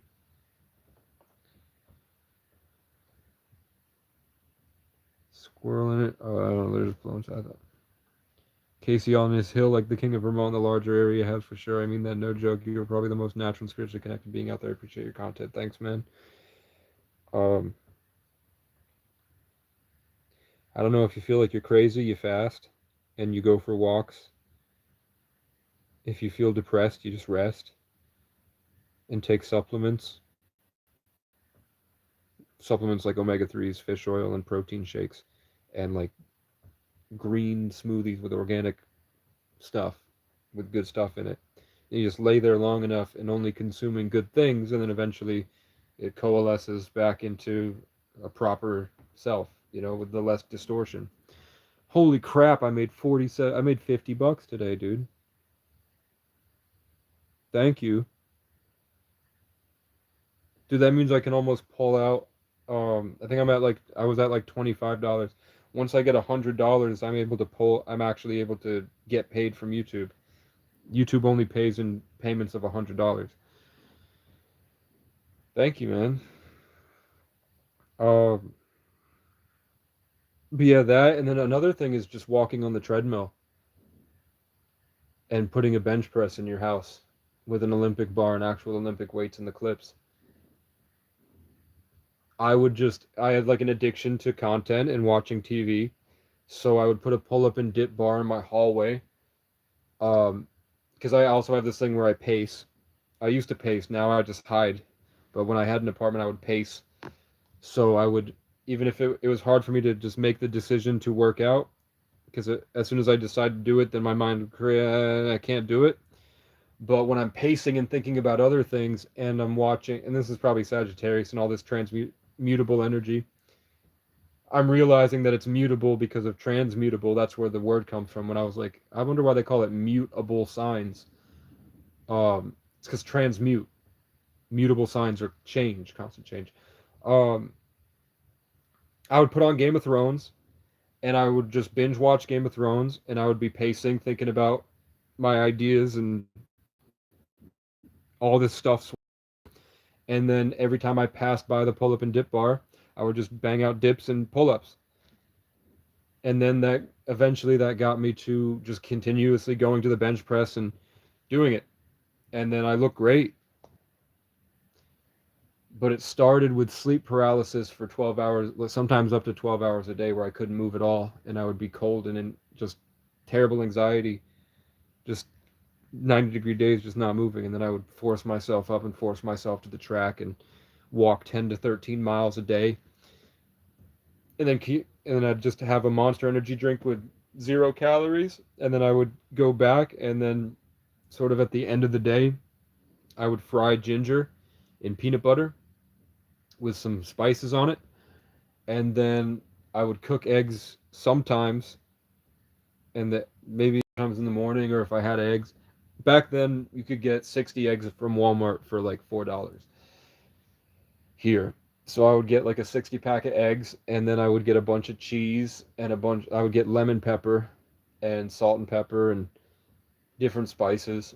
So then I would just cook eggs and take vitamin D pills and go outside and get sunlight. And eventually my skin would literally glow and glisten. Like literally my skin had like flakes of shining light on me.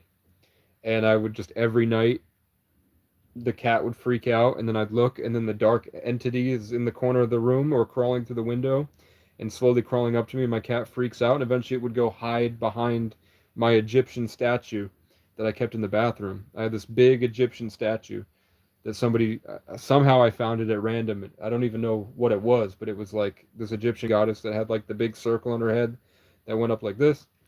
And my cat would just lay there staring at it all the time, and it would go hide behind it when those things came. And then I would literally I'd be sitting up like this, and I'm completely like this bright spiritual being. I don't even need my body. I can see everything going on all at once, but I had this discipline and control. So when people come to my house, they thought I was fucking nuts, but I could see so much more, but I couldn't communicate it. And I thought I had brain damage, but now I just know I didn't integrate it. So that's the main part of the channel. Another main kind of foundational part of my channel was that needed to I needed an outlet to learn how to speak again. And if I didn't, I would be in complete isolation. So that was also like part of why I made YouTube. Other than the fact that people would literally come to kill me when I would find that brightness that I used to have in Section 8. when I would start to integrate that and live out in public, it would stir the cave monkeys like crows, and they would come at me. Um, Swear to God, like I'd have a perfect song in my heart, Fireflies, and I changed the whole beat to a different, completely different energy and frequency and sound that was perfect because it showed up and was played to me one morning where I'm making the song. If I stayed up the whole night fighting, trying to get control of my mind, I'd probably wake up and fly and find some way to live outside of time. But when the morning comes and the sun and the clouds roll by and the strangers arrive, I'd probably just seem like a crazier guy. I can't stand to hide, but I can't spend all my days trying to change what's become a society one public place at a time. And the people I save steal and rub my energy in my face always. Maybe it's time I just focused on saving mine.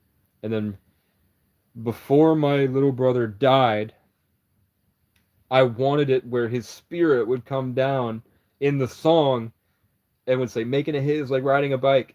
Because he would, even though he didn't have a really high pitched voice, but his music, he always made it higher pitched. Making a hit is like riding a bike.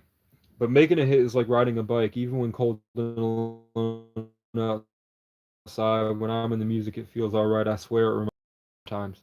I think they want control of my mind. Every time that I think that I'm greater, I think of escape. Somebody starts twitching and falls behind, but that's all right. I'm immune to mosquitoes, flea sticks, and lice. This kind of reminds me of times just after high school when we used to get high for the very first times. I'd talk to the aliens and sit at the party and speak about codes I deciphered. Alien dollhouse meanings of Hollywood signs, and you all decided that I wasn't right in the mind and I don't deserve friends in my life. But now I just sit and I laugh to myself, seeing your bio has your astrological signs. When you call my phone, I hit decline, sit at the lake and take a deep breath, and head back to the woods with a raccoon at my side. Every time I fell and felt like crying, I ended up laughing and fine. More than a couple times I tried ending my life and I woke up alive. That's how I know I got God and I'm on the right side.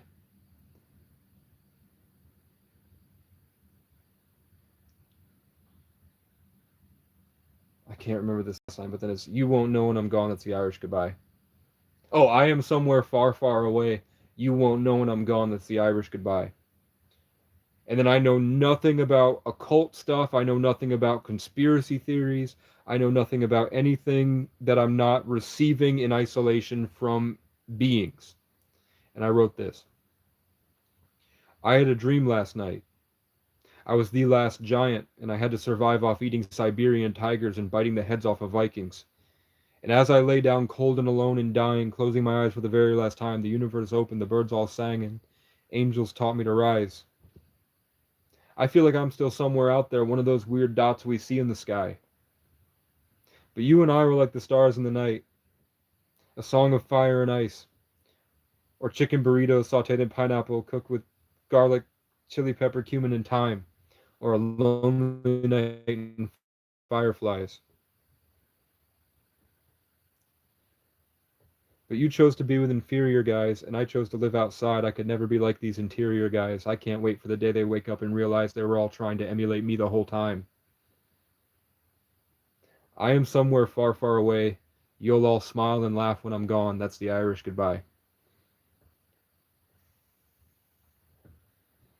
And the beat that I had for it was like more of a grayish orange, wet guitar. So it's like a deeper reverb and it kind of flows because it was made in the year of the Water Cat and Water Tiger over like not deep drums, more like a percussive kick. Boom, boom, boom, boom, boom, boom, boom, boom, boom, boom, boom, boom, boom, boom, boom, boom, boom. And then one morning I woke up and I was at this pull off by a river in like Georgia, Vermont, and all of a sudden I see this golden orange glowing loving light come into my consciousness like this, no diddy, right in front of me here, and then it starts playing me a guitar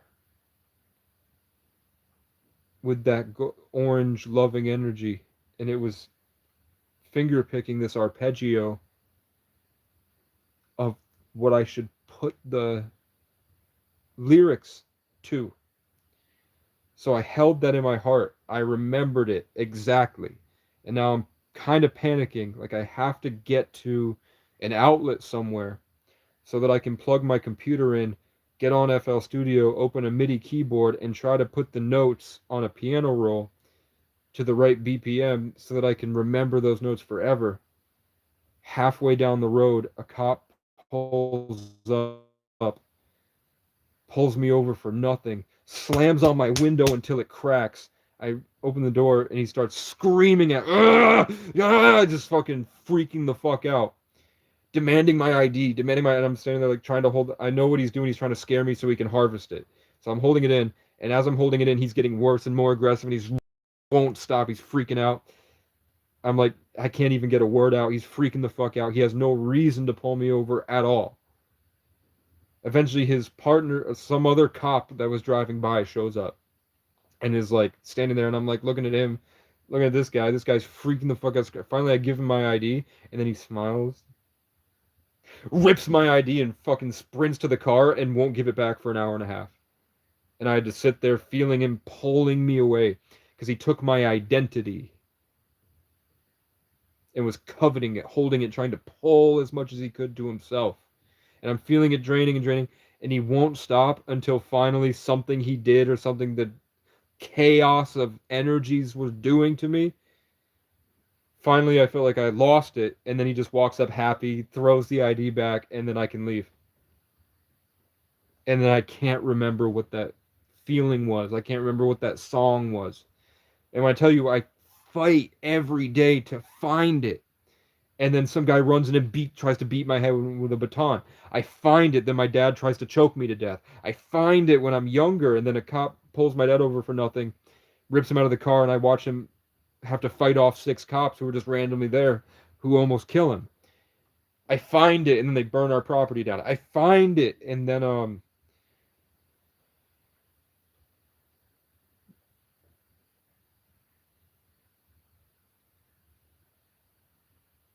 I get ripped out. They rip open the tent, mace me, drag me onto needles and broken glass, try to break my wrist. And there's just called me. I find it, and every morning I get a little bit closer to finding it, and the crows. Something does not want me to find that, and that to me is like spiritual warfare and saying the enemy rules the earth and the stuff Christians talk about, or the natives with the evil one. And everybody has a feeling that we're in something that is challenging and bad, but it doesn't necessarily mean that we have to be bad and that we're almost obligated to be good for a reason. But that stuff happens, man. And it's been a war, and then eventually, if you just go through it long enough, you end up like a lot of how I sound on my channel. I'm going to try to clip that and see how much I got from that.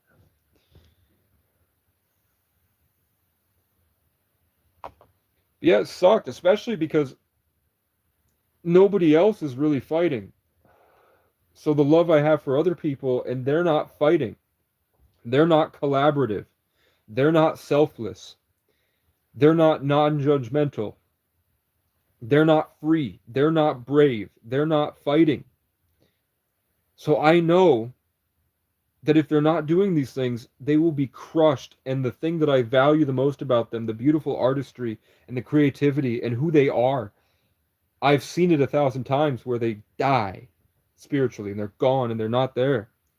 And then what's left is garbage. So I felt like I had to say. But at the end of it, I realized they had more than enough opportunities to save me, and they didn't. So I let it go. But I never let it go. At the same time. I can't let it go, but I've let go is a lot more than I thought I could.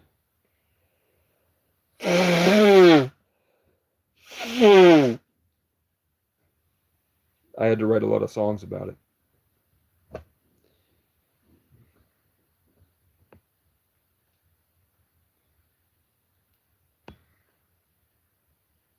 But yeah, I mean, you can see it with this place. Living in chaos and PTSD and fighting to make somebody else's dreams better and open up a space for other people to heal, that I neglect myself. And then when I find victories and peace, they don't even acknowledge the work that I do, and they come up here and do the closest thing they can to attacking me. They wait till I leave and break my stuff. They corner me in a shed, knowing that I told them I have severe PTSD. Corner me in the shed and try to get me to react. And then when it doesn't work, they throw a temper tantrum and lie about and just say I did it anyway. They won't even look me in the eyes, dude. The only time they've ever looked me in the eyes was when that guy tried to get me to fight him so that he could call the owner and be like, he's crazy, he's violent, get him out of here. That's the only time any of them have looked me in the eyes.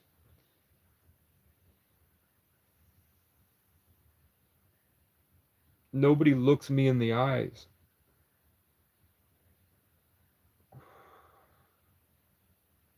And they treat me like shit. I went to a church. There's a homeless man that lives with the pastor who is regarded because his autistic interest was music and he's very talented. So famous people come visit him just to hang out and listen to him play the piano. That homeless guy's got a huge fucking ego. That autistic 40-year-old bald dude has a huge fucking ego, dude. You know, I gotta talk to him, and all he does is shit on me that I'm not a musician, and I'm just trying to share my songs and work with him on making stuff, and he's making it all. The pastor of that church had a recording contract and was a signed industry gospel artist. All I wanted to do was them. They won't even look me in the eyes.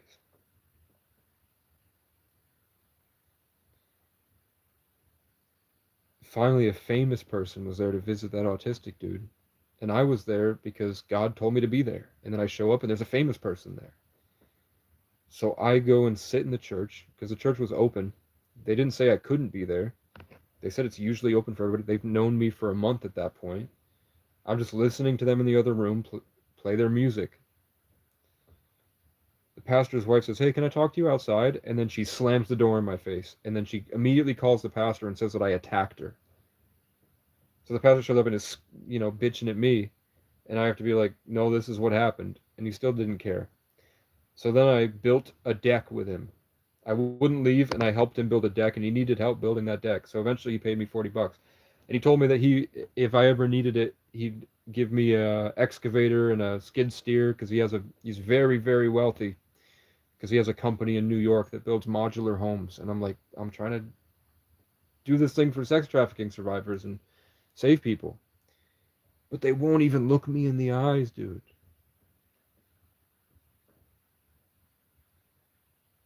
And it seems like any opportunity they can get to sabotage it and hurt me, they spring at. And I'm like, what about me incites that?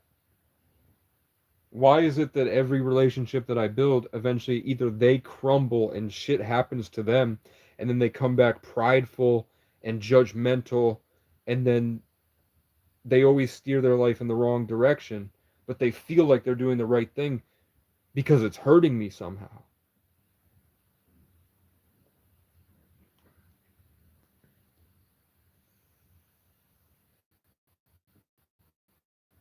And that's been every single relationship, and that doesn't have to be like a romantic relationship, just relationship in general, I've ever had in my life, where I watch them decay into entropy and chaos until they're just bad, and then they hurt me. And I've just been on this every single day. Every day I get up and do something. I try to make progress. I keep going, and I don't let go of who I was because I don't want to be like them. And I learn from it slowly.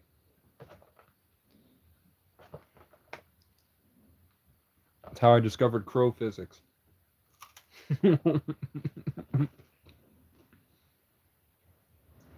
I sat in the woods with this mind and I just figured out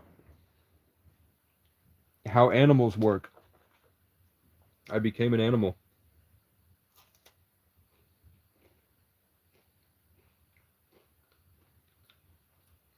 But really, it was I had a dream that a reptilian brought me to what people think is a skinwalker, but really it's a metaphysical insect that is on 4 legs and the size of a medium-sized dog,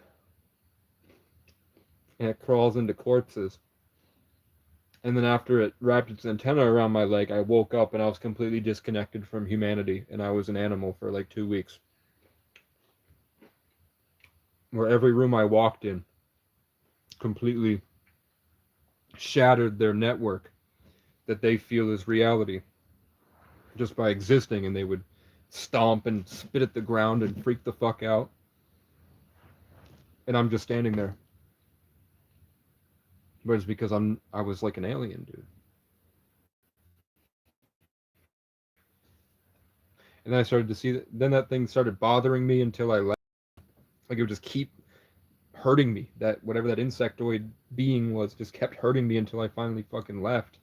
And then I'm glad I did because we got hit by a hurricane. I could have died.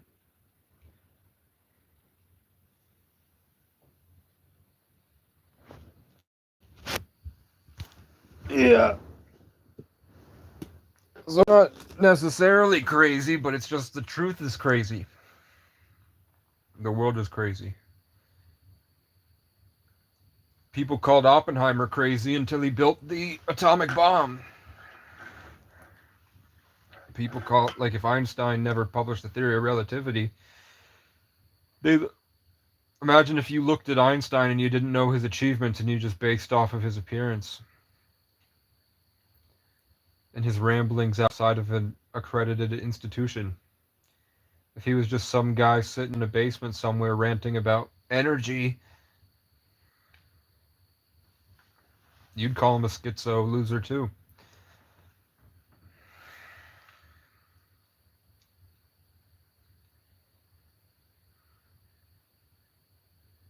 But I just had to do it my way, man. I had to do it by myself. I had to prove everybody wrong. And I thought the most perfect way to do it would be to go through this alone. I'm glad I did. Because you can't emulate what's happened in my life.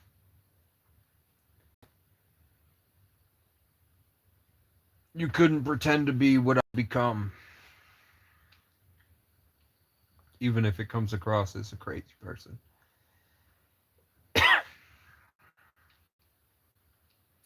But I do think if I had the resources, I could change the world.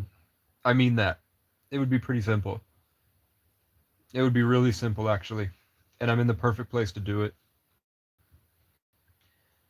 But the people here deserve it. So it's finding a way inside that. And I feel like the best way to do that is to make it specifically for the homeless.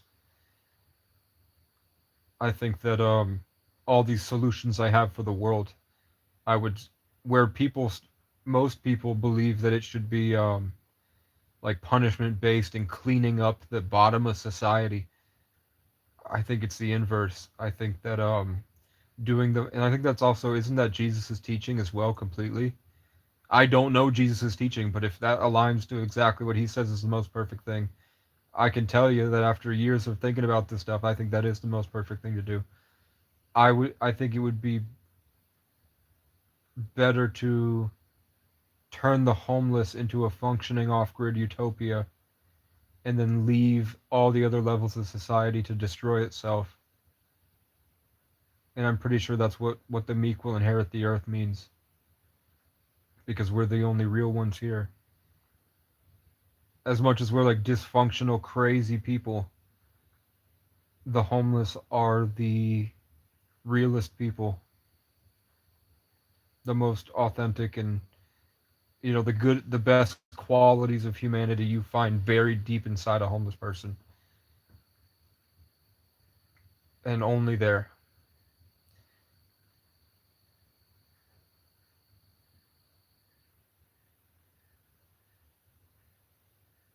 That's a prime Casey quote.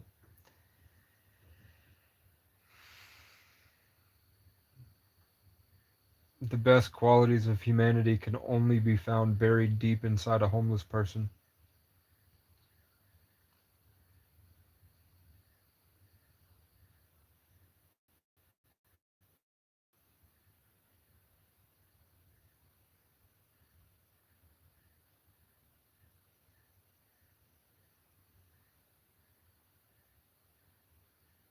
You can't find it in Bobby Altoff and Mark Cuban. You can't find it at MGK.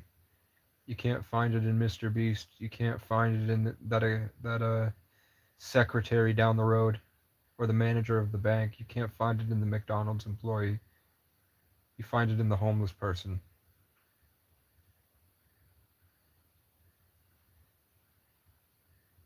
that's sitting with a 1,000-mile stare, disassociated and hiding in himself.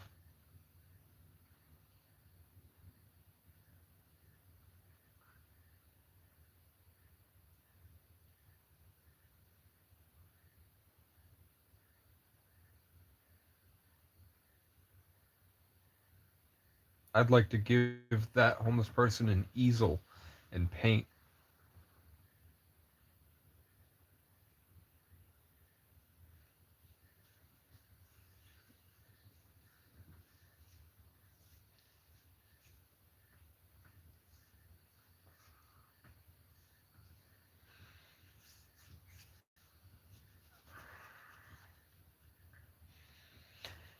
And a way to shower, but it's 10 miles away.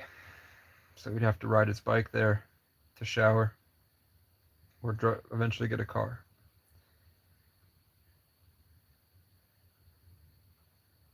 It's the hardest battle. It's harder to be a homeless man than it is to be a CEO because the compartmentalization is different and the comfort is different. It's easier to be a CEO than it is to be a homeless person. And you're finding that every time a CEO goes suburban psychosis into deciding to throw himself into homelessness to prove that he can get out of it. Go look up those videos because they post them.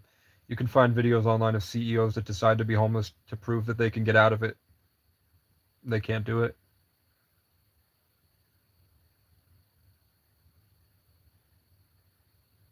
Which is why I can guarantee you that the hate on the homeless is cowardice because they don't know what it's like and they know that they're afraid to do it.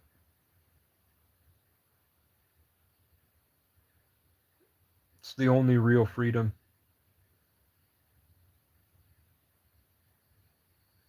Homelessness is the only true freedom. Everything else is a delusion.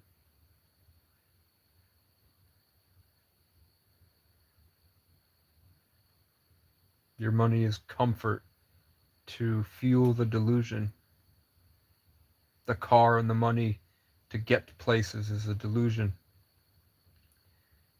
The only true freedom that exists is sitting outside with nothing.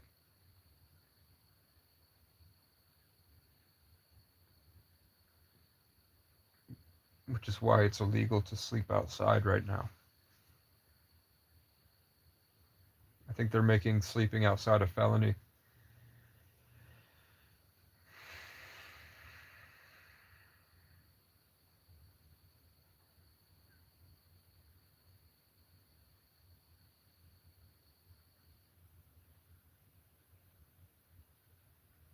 It's going to be hobos versus robots.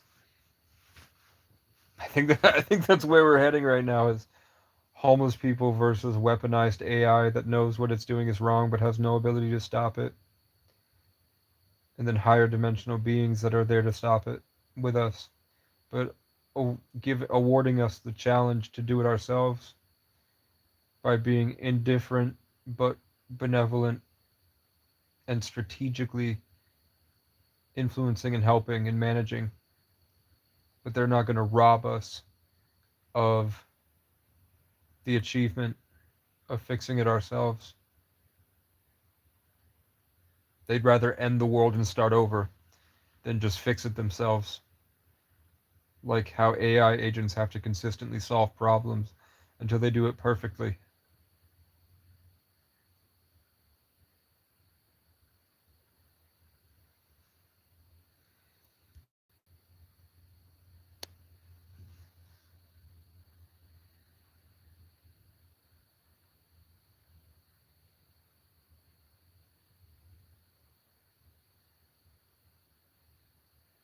I could lead a stampede. I could travel around in a nomadic army.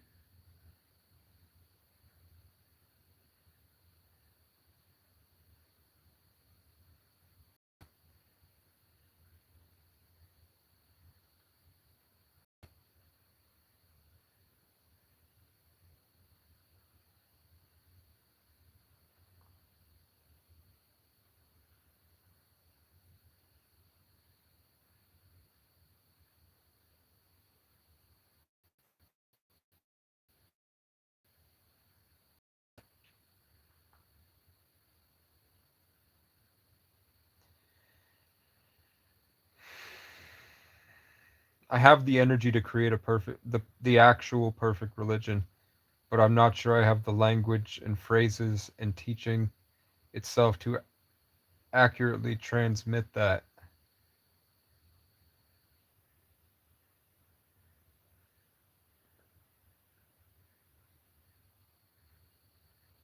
But I could make a short film that everyone could watch. And at the very least, what an alien just showed me is that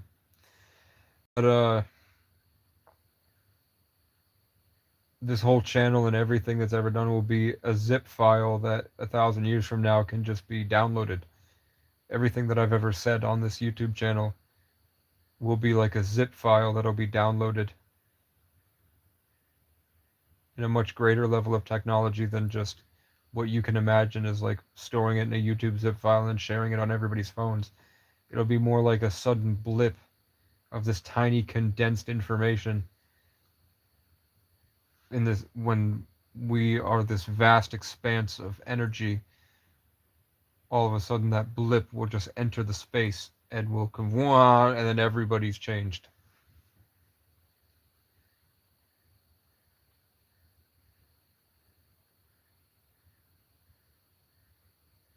The day I hit 100 subs, a lantern fell from the sky and landed at the top of a hill.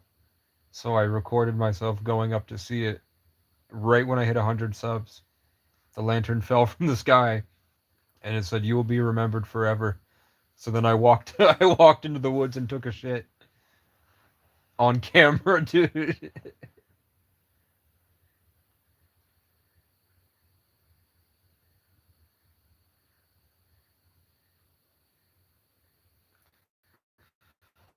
And my parents' dreams were to be famous and recognized, and it did feel like possession, and I couldn't stop the influence.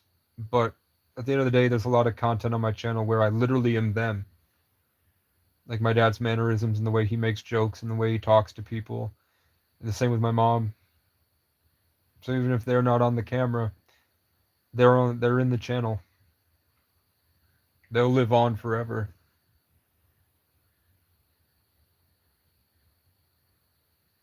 When you watch me pacing around, complaining, and struggling to put things on the to-do list, it's my dad. When you watch me nonstop complaining about drama with no accountability, sitting here smoking, it's my mom.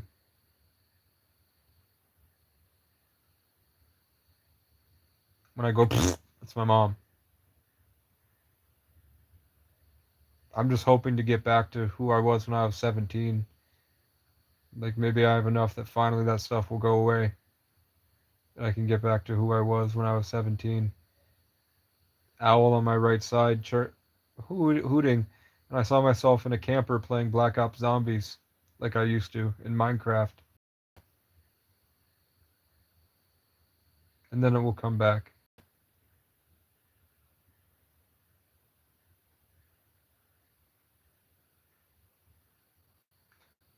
And now I'm being shown in 2022 I had a Snapchat and I had 3,000 followers And no, no, no, no, no. I pretended that I had 3,000 followers because nobody talked to me and I went through horrible shit and everybody from my hometown that I cared about watched. So I pretended that I was famous on Snapchat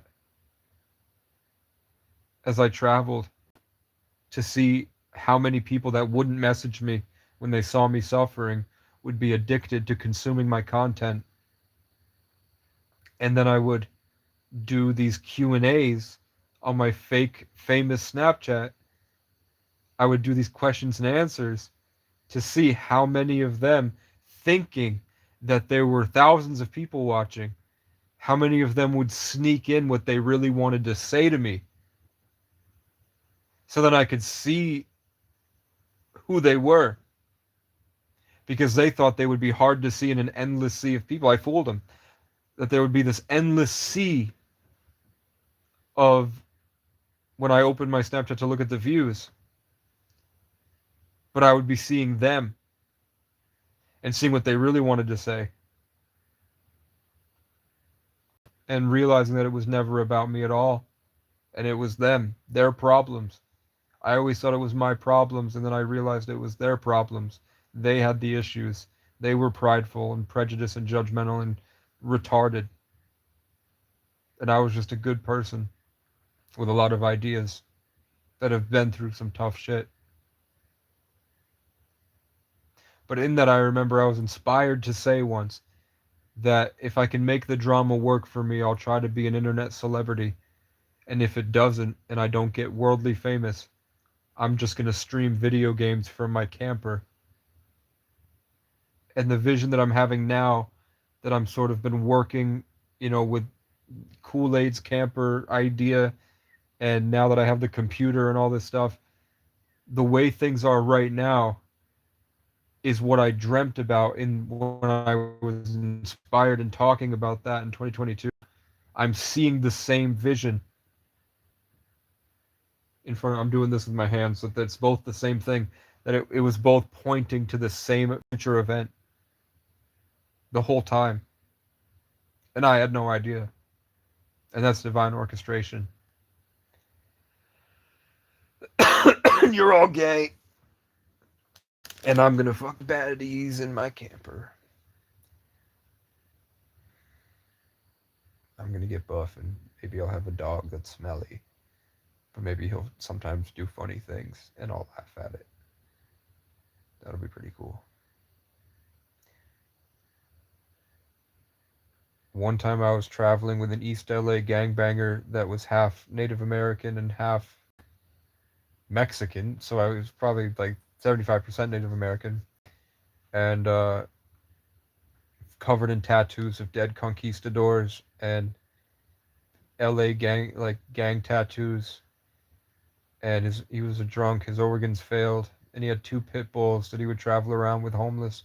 But he spent a lot of time studying from the Navajo after he left LA, and he taught me how to fish with a paper clip and a string, where you put a berry on it, and the fish, it doesn't need to bite the hook. It just, if you're focused and not lazy and drunk, you just wait for the fish to think that it's a food. So then they go to snap at it, and then you just yank it sideways. And every time we tried to do it, there was this fish at the bottom under the dock that had a long hook in its mouth. And it was at the bottom, and then it would see what we were doing, and it would swim up and scare the fish away, turn around, look me right in the eyes, and then swim back to the bottom. And we did it about 5 or 6 times where we almost catch a fish. And then that other fish with the hooks, this is a true story, I swear to God, would come up and scare him away, look at me, and eventually we snagged it. Actually, what happened is that fish looked at me, and it just put the thing fucking in its mouth and just sat there. So then Harvey, did it, and we caught it, and then we tried to give it to my cat, and my cat wouldn't eat it. So we killed it for nothing.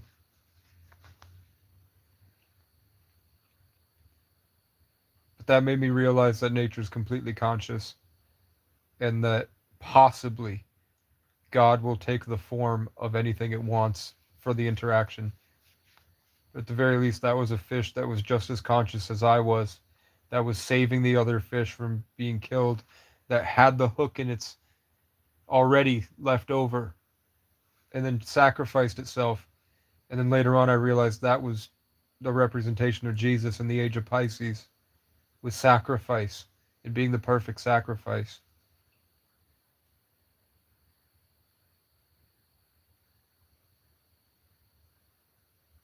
As two Native Americans, his last name, his last name was Viking for God Turtle, and his first name was Viking for warrior, but he was fully native. I mean, like short too, beefy dude, full on Mexican Native American.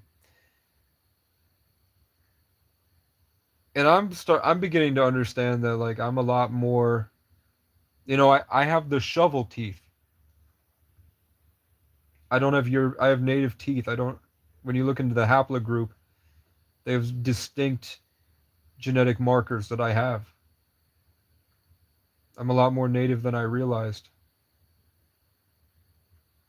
Even if I don't look it like my dad also is not pale. You look at old pictures of him and it looks like both my parents have red hair, and then somehow it was brown when I was born. I was born with blonde hair that turned brown. And my mom has Rh negative, which is from Ireland, but she's looks native. Like her old pictures of herself when she was younger looks native completely. And my dad does look Irish Scottish. He's got the big bushy beard and everything. But our skin is not pale.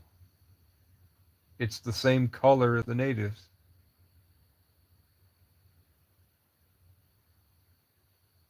And I look at pictures of my grandma and I can't find I look through a lot of pictures for a long time of people from the regions that their last name derives from, and nobody has those features. But you go to Native Americans and you're like, immediately I get like 10 pictures of people with the same nose and the same cheekbone position as my grandmother on my dad's side. Even though she said that she was, her last name was Heckemeyer, and she was very pale. But when you look at her nose, and then you look at Native Americans' nose from old photos, if you look at old photos from Europe, completely different. You look at native photos from back in then, identical. So I don't know what happened, but I know that literally put me out in the woods long enough, Native American spirits will communicate with me, and it's so much as telling me that I passed the test and they have a gift for me, and then I walk 6 miles into town, and then I see them in my mind, get my attention, and then point. I look to where they're pointing, and there's a box. I go up to the box. It says free. I open it. It's just a dream catcher in there. They come to me and tell me I need $10 for phone service. They come to me and say, go to McDonald's, go to McDonald's, go to McDonald's, go to McDonald's. I don't want to. I don't want to eat the parasites. Just go, just go, just go, just go. It'll be okay. It'll be okay. So I go down to McDonald's. I'm walking there. Immediately they hit my head and stop. They point down, and I'm like literally seeing them like a full on in spirit as I'm walking down the road. I look down, and there's a name tag. I asked if I should work at Shaw's, or if I should keep being homeless to work on my album called Savior. I look down, and it's a Shaw's name tag that says Savior on it, and I have that here somewhere I can show you. It's Shaw's name tag with Savior, and then under it was a $10 bill. And then under that was an Arrowhead bottle cap for the Arrowhead beer, but someone had peeled off the bottle cap part, so it was just the logo of the Arrowhead. That was because my Native American ancestors told me to go there, and I don't know if it's like a simulation and they can take the form whatever they want and they have creative control of our experience, or if they influenced other people to put that there. Who the fuck put an Arrowhead bottle cap cut off to look like an arrowhead, $10, and then a Savior Shaw's name tag? I'll never know. But I know that it looked like Native American ancestors telling me to go there because of that. And that was just right there, and I needed $10. So I don't know, man. I just, you know, you call Jesus schizo. You call Jesus a homeless schizo. Jesus never had an apartment or a job. What is a carpenter when you're traveling around and there's no such thing as an economy? It's a guy helping people.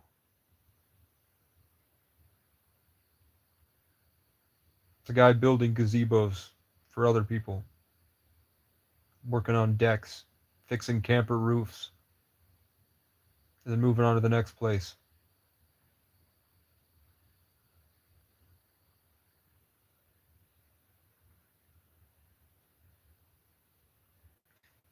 I showed these people God. I made it abundantly evident, and they still treated me cruelly.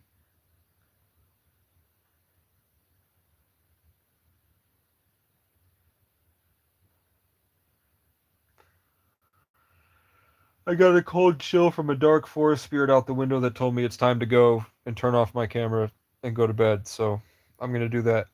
I don't think dark is necessarily bad. I just don't understand it yet. Good night.